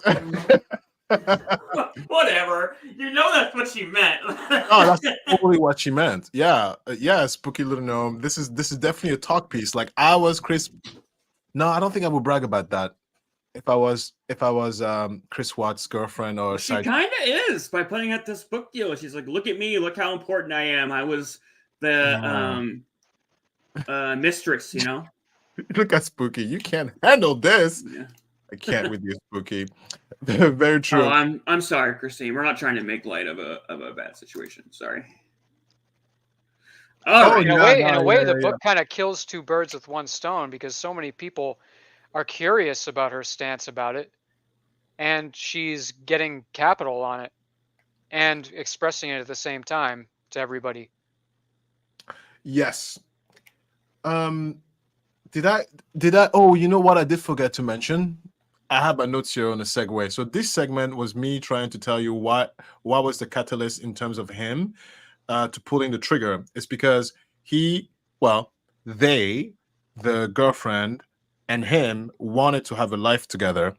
And of course, he wanted to please her and make her feel good and shower her with stuff. But there was no money in the bank to do that when you're trying to raise a family of 3 with one in a way. But she knew that there was another woman, and she knew that they were kids.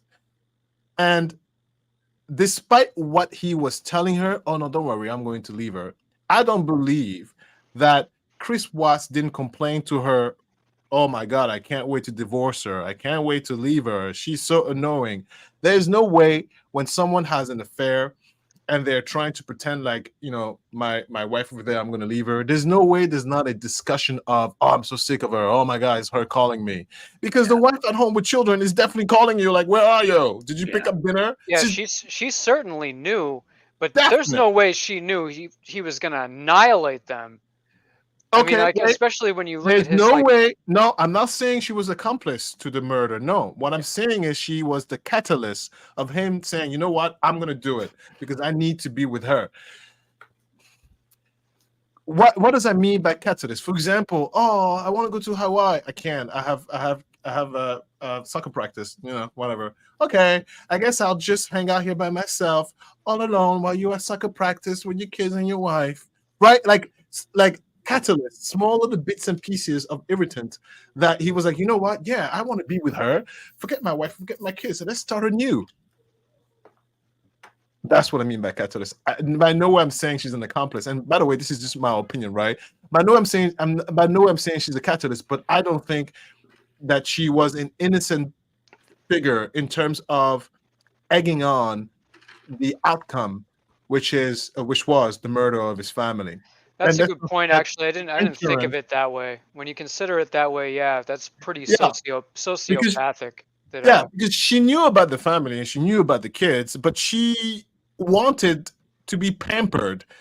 And not for nothing, if you are, people have affairs all the time, but if you are the second person having the affair and the person has kids, kids are expensive. You can't just be like, take me to Hawaii every freaking day, or give me, take me out all the time. Yeah. You can't even hang out all the time because, I have kids, right? So there's a selfish nature to it that completely ignores the plight of the other woman and the kids.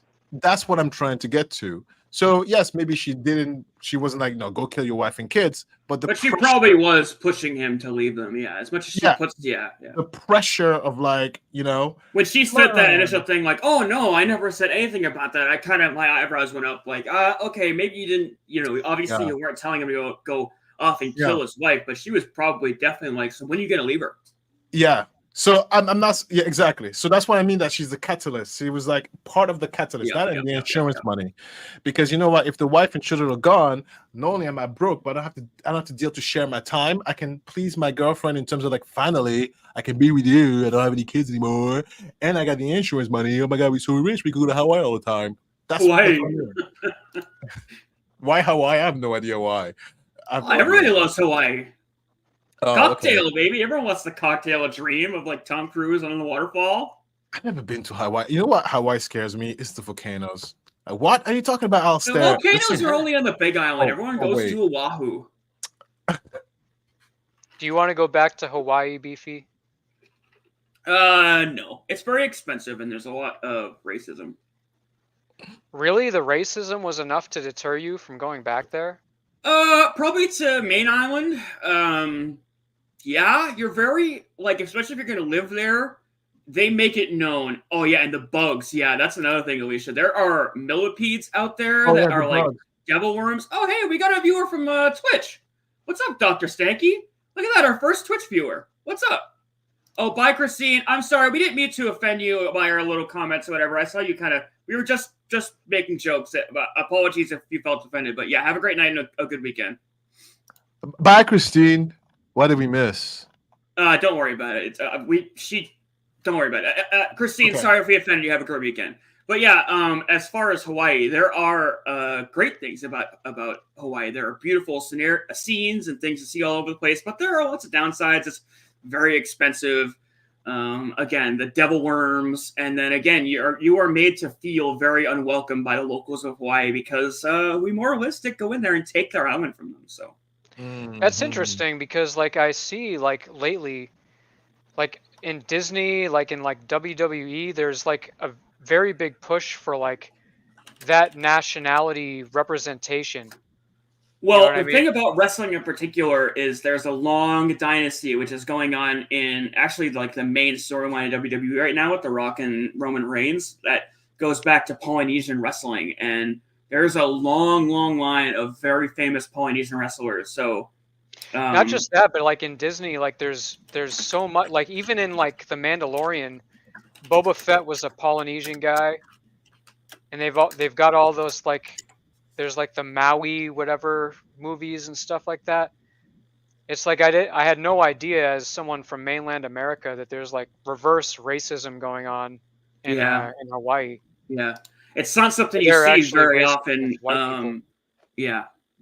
I had no idea going out there until I went out there and experienced it firsthand. Oh, really? Look, I want to talk about that around the end. Yeah, let's get back on track to Chris Watts here because people are like, "What the fuck are we talking about?" Let's go to that video you have is at I believe 38 minutes, and this is the interaction between the father, Chris Watts and his father. So it doesn't matter what's being said because this is when he confesses to his father what he did. I want you to pay attention to the father's body language of and then I'll give my opinion. Yeah, so that scenario he put before us of the dad coming in to your son confessing to murder is what we're about to watch right now. So let's check it out. Father, I've sinned. Yeah. Yeah. Dun, dun, dun, dun, dun, distracted while Beefy gets his stuff together. Dun, dun, dun, Oh dun, shit! I'm sorry. There you go. My bad. Thought it was playing. That's sorry. There's too much emotion. So, I mean, they're not gonna let me go.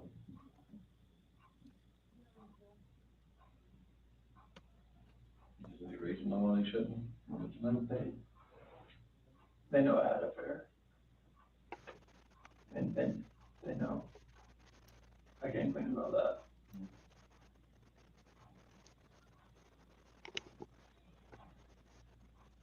They know you had an affair. Anything else you want to tell me? What's going on? Or what happened or anything? You know anything about? When we had that conversation that morning, it was emotional. It was told her about separation and everything like that. Mm-hmm.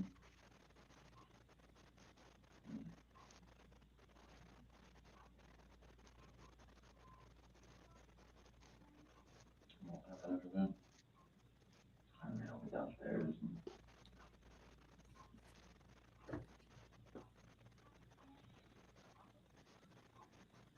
I want to protect her. What? I want to protect her. You don't want to protect her? I don't know what else to say. Bear in mind too, this isn't even a real confession. This is a Yeah, I mean, false confession. Yeah, we're seeing right here. He's saying, "I don't want to protect her. I don't want to protect her." So what he's alluding to, and we're about to get to, is he's about to pin the murders on Shanann. Yeah. She heard him. Yeah. And then I don't know. Not her. You heard her. Got it up all the way. You can barely hear it. because he's whispering to his father. Yeah. Because they know that they're being recorded. She started hurting kids.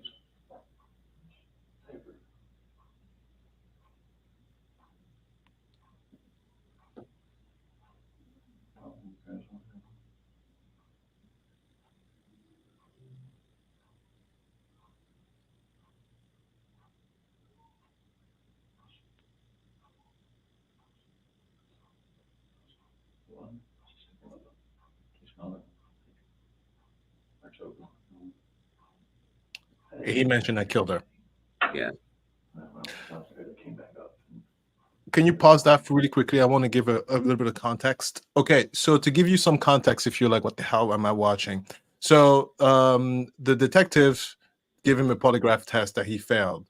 And so the father comes in, and I think it's a strategy from the detective to kind of make him more comfortable and open up, right?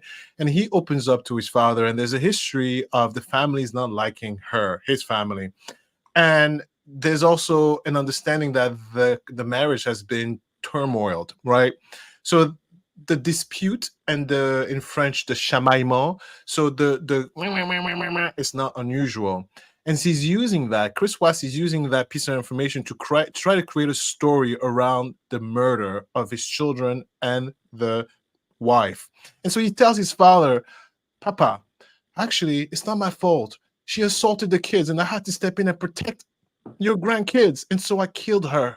Oh, it's something we see so often in these stories. It's like they just have to repaint what actually happened in the most sympathetic light they possibly can. It's almost like they're harboring the last final details of the actual truth for themselves, just so they have this last little piece, so they can still remain in control. I do want to bring up something that Jamie's bringing up in the comments here. She's saying, honestly, I know NK, just talking about Nicole Kissinger, the mistress, didn't have kids and she was young and a little naive, but her lack of empathy for the kids being missing looks jarring to me. And then she says, she got a new phone immediately after she found out, and her Google searches were sus. Do you know anything about what she's talking about? Because Stevie is saying she knew.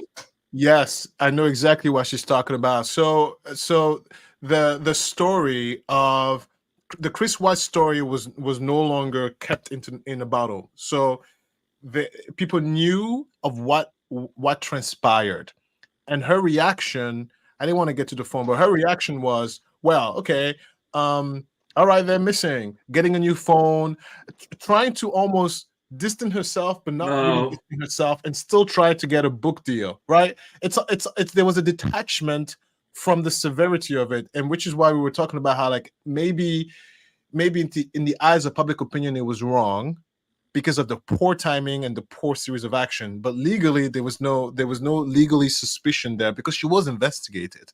And in the investigation, it turned out that she was shopping for a book deal, which is horrendous. Yeah. She Googled like wives of serial killers or girlfriends of serial killers or something like that. That's what she's talking about. It wasn't necessarily incriminating. Yes. Sorry. Yeah. Yes. But what was striking to me, because listen, guys, they are in an interrogation room. They both know that there's camera and there's audio. You don't think this story that he's telling his father was not something thought through in the spur of the moment?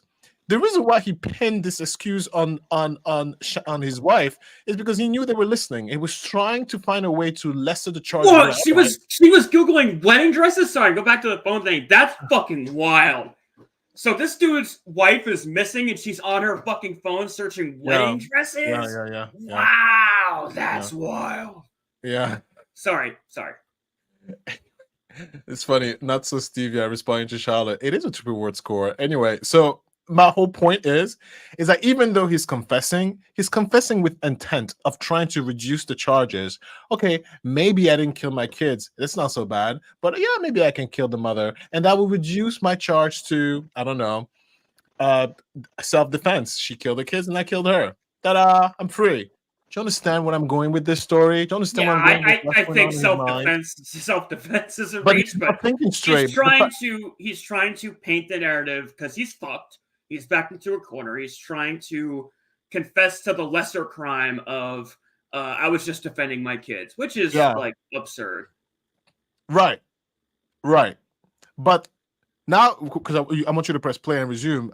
Look at what the dad does, because at that moment I'm like, look. Well, actually, but before you do that though, before this even happened, the girl who took the lie detector test kind of prompted him to take this route out, which is a common tactic that interrogators do. That's right. They give you the better picture kind of narrative to the take. Lesser of the evils. Yeah, were you put into a position where you had to defend yourself?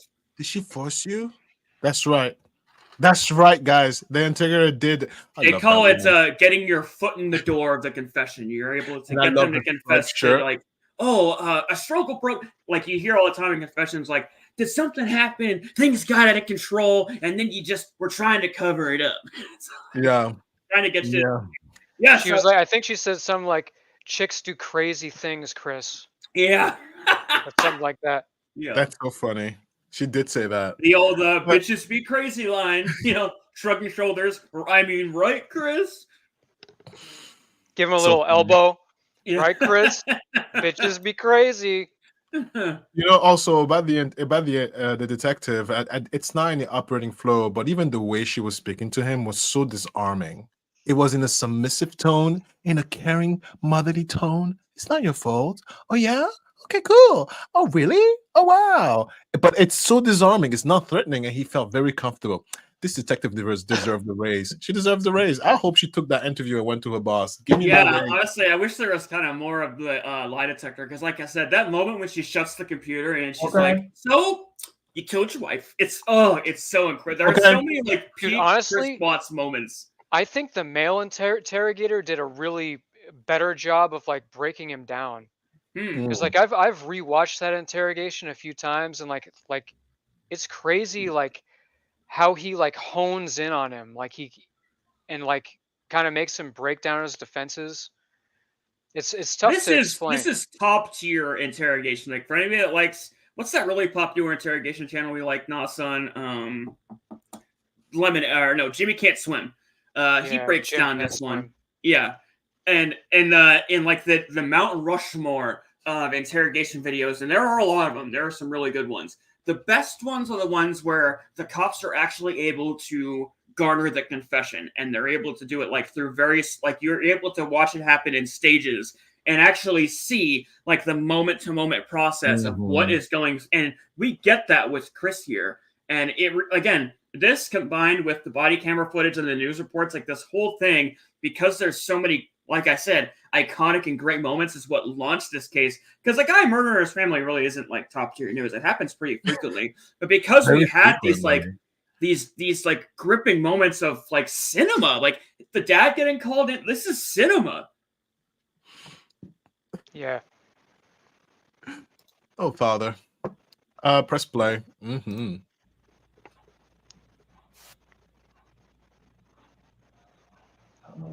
And then he looks at the camera. He looks at us when he confesses. But continue. Talking about separation and everything, about she lost it. I don't know like what else to say, but I freaked out.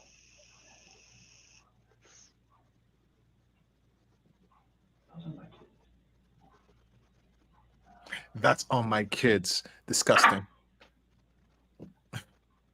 Well, no, they misquoted him. What he said is, "I didn't know what else to do. I mean, those were my kids." Is what he actually is. He's basically saying like, "I was so angry she killed our kids. I didn't know what else to do, so I killed her." Is what he's getting to with here. You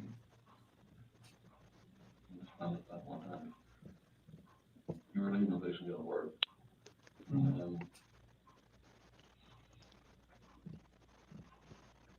She freaked out over separation. I don't think it was, she laid like down, but that's when we got upstairs. I heard a cool commotion upstairs.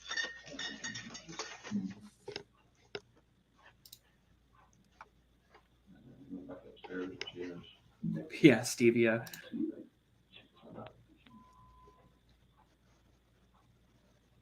Choking her. Did she kill him? They're blue. Yeah. She took both of them to death. I freaked out when she had me. You see how Yeah, the father again, keeps yeah, it looking up? looks right into the camera. He's like, "Are you gonna come in and stop this or what?" Because he is trying to protect his son. He's asking questions to be like, are you sure? Are you sure? Are you sure it's not someone else? There's a protective nature going on, and this is perfect timing where, because when he put his hand on his son, is to comfort him because the dad knows what's coming up next, right?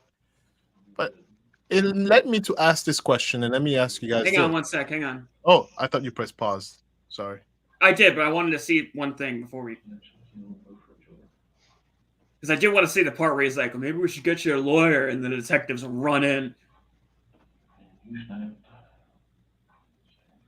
God, you can't hear anything. Because they're whispering. They know they're being recorded. Yeah. This doesn't make for a very good audio format show. But I wanted to showcase the body language. Yeah. That's why.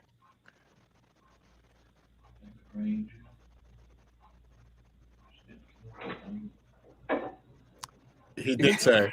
Yeah, and you see him like even point up. And look how caring.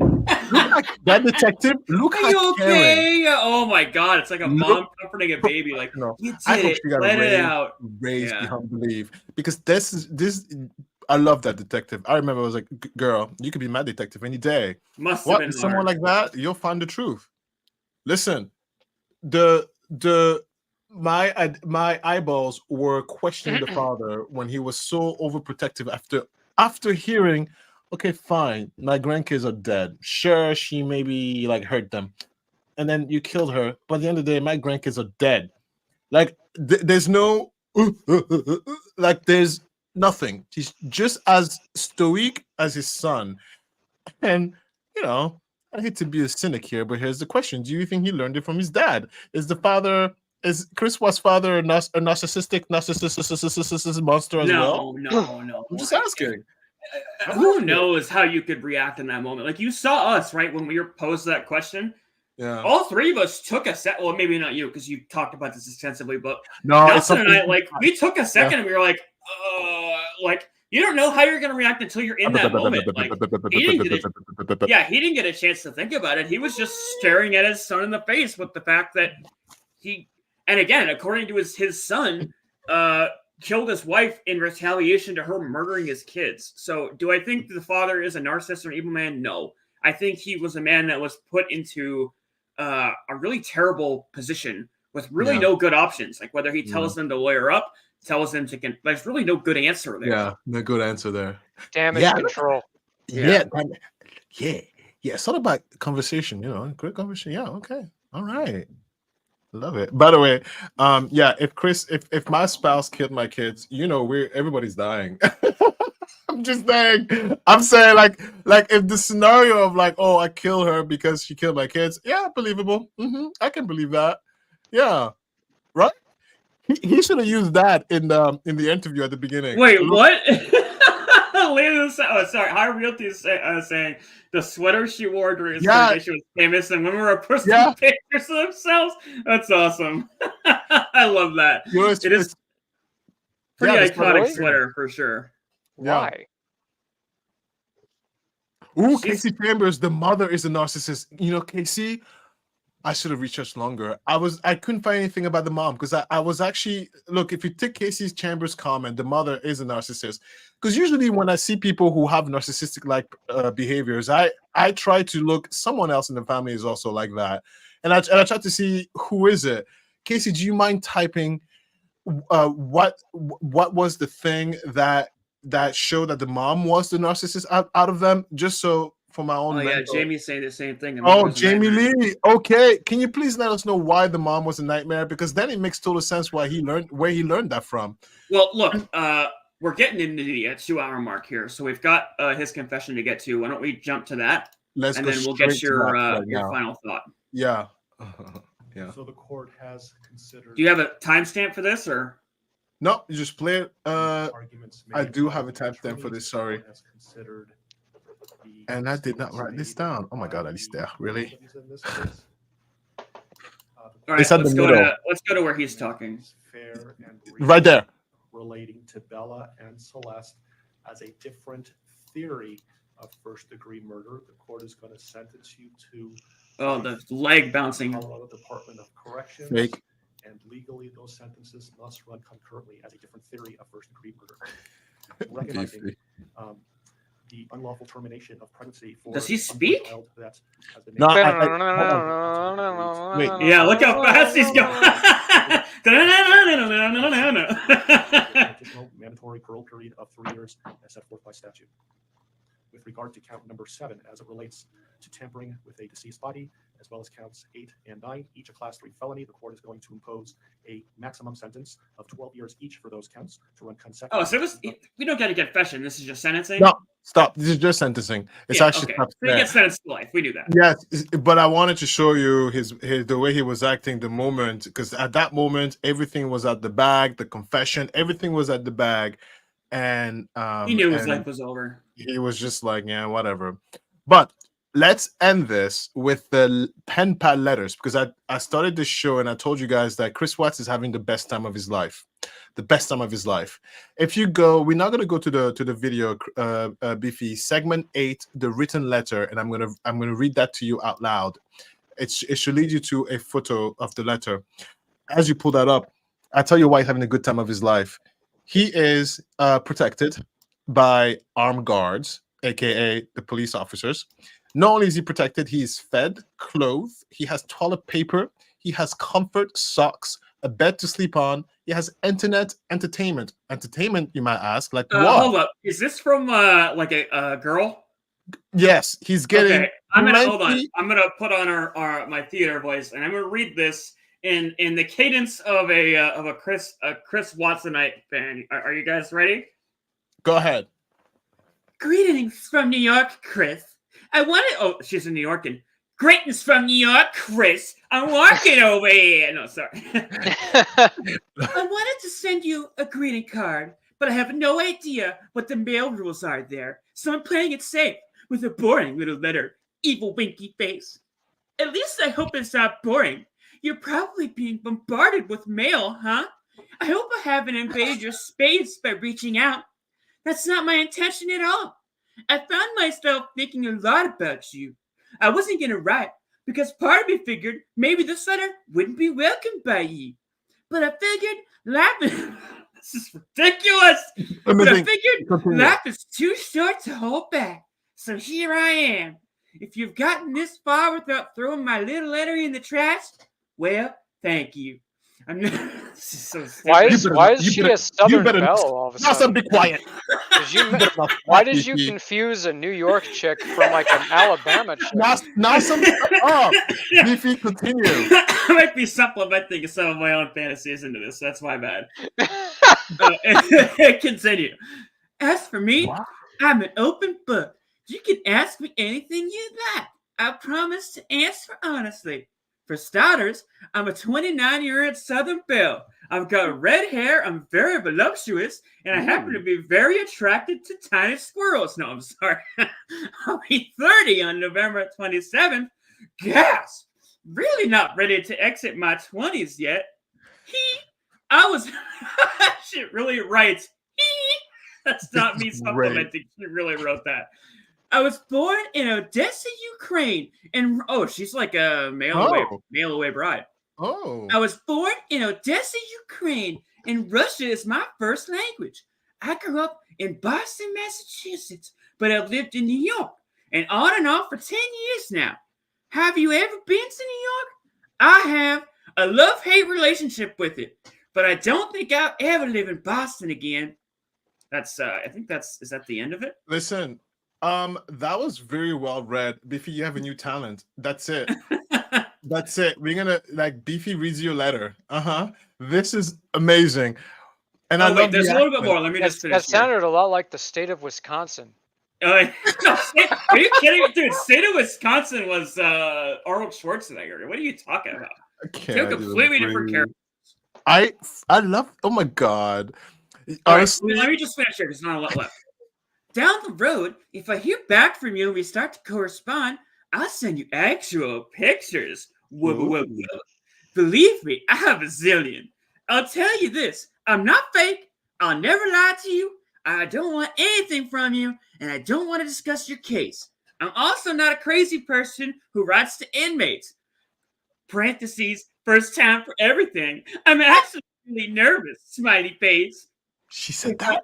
To be honest, this letter comes off as like, those fake chicks you connect with on like Tinder. Yes. You want to get your credit card number? That's exactly what it sounds like. Yeah. For no particular reason, I want to have sex with you. Yeah. For no And I particular want reason. to marry you. Yeah. No particular Can reason. I love please it. have your credit card number? I love it. Can I please have your credit card?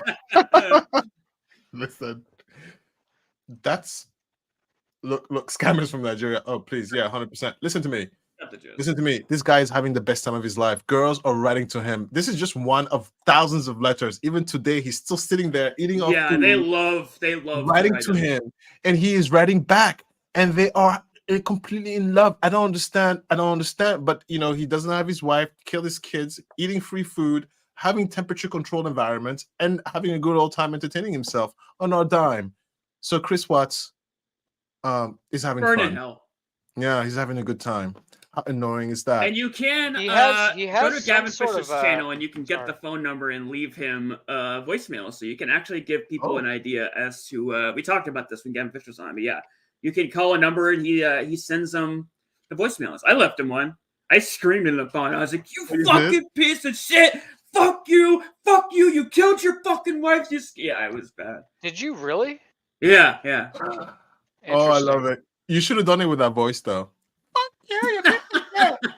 But I was going to bring up the fact that like prisoners have like some sort of currency. Like if you get thrown into prison for the rest of your life, the money Later, that you Spooky. Sorry. the money that you have still is money that you own. So like you can spend it on commissary and stuff. So I had never thought about this before, but there's probably scammers that try to contact people in prison that try to get into your bank account to get your like prison money. It's possible. I don't know if you can send your commissary money out, but it's very possible, yeah. Yeah, his family supports him, Casey Chambers said. Yeah, oh, if you send me $20, I'll send you a nudie photo or whatever, and they just print a porn picture off the internet. Yeah, it's very possible. And by the way, I read all the comments about why the mom was a narcissist. But anyway, the mom was the cheerleader of making the life of Shannon hell. So yeah, it was like it's all about me and my son. It's all about me and my son. From what I understand, very briefly. So yeah, it was the mom. So look, at the end of the day, listen, Chris Watts. Hang on, before you get there. The final thought.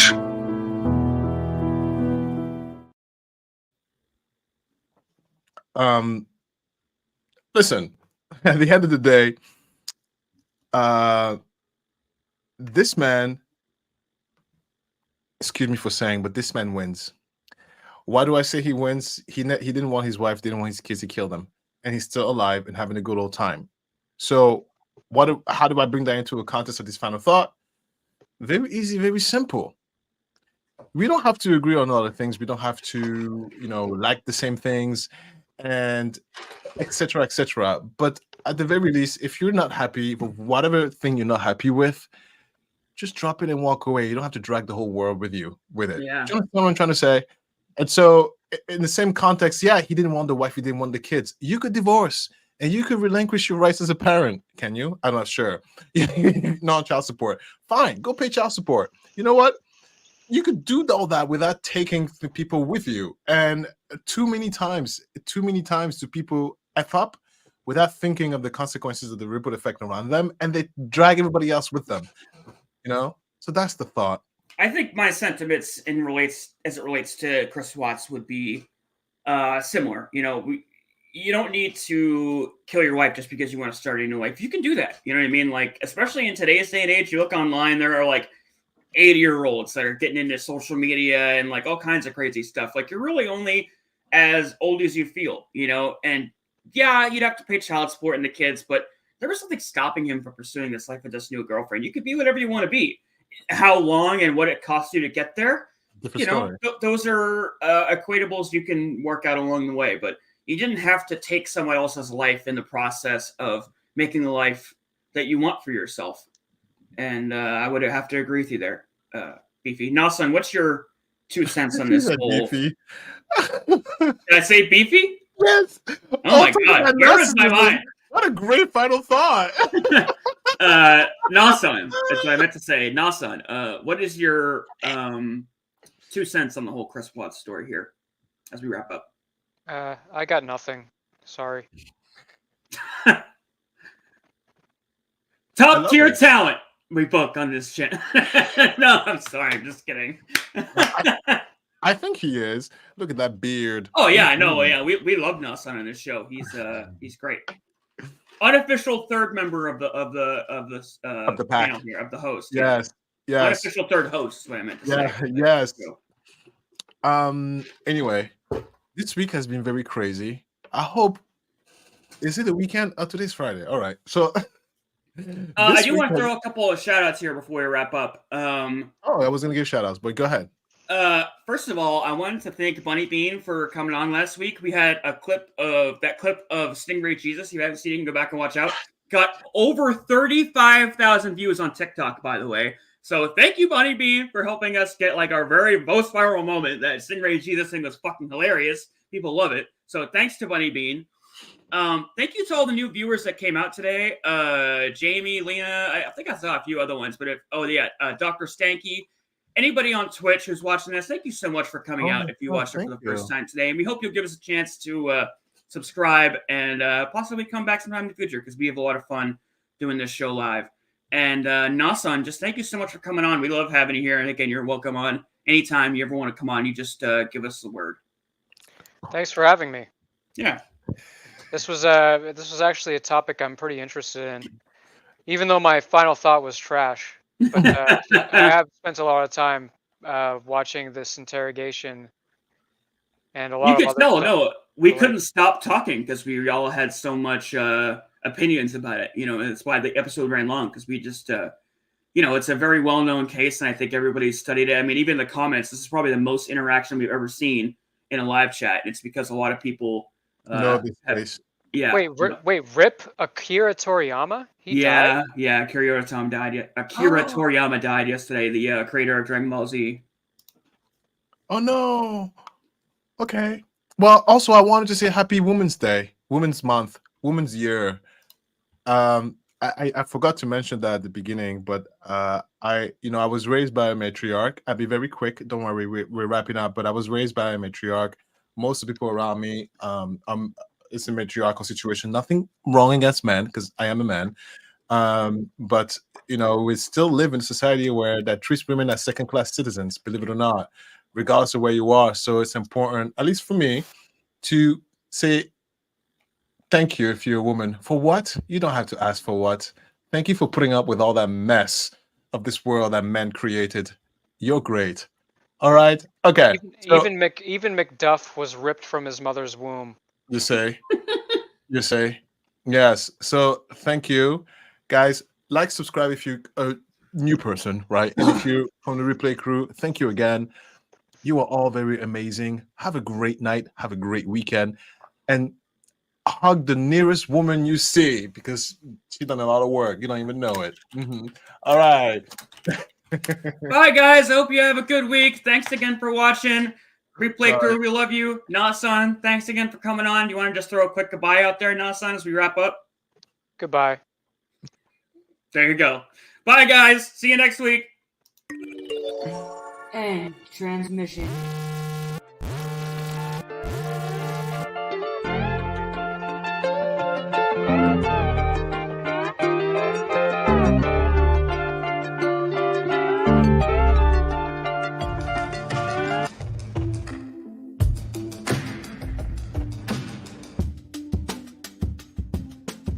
Thank you for watching.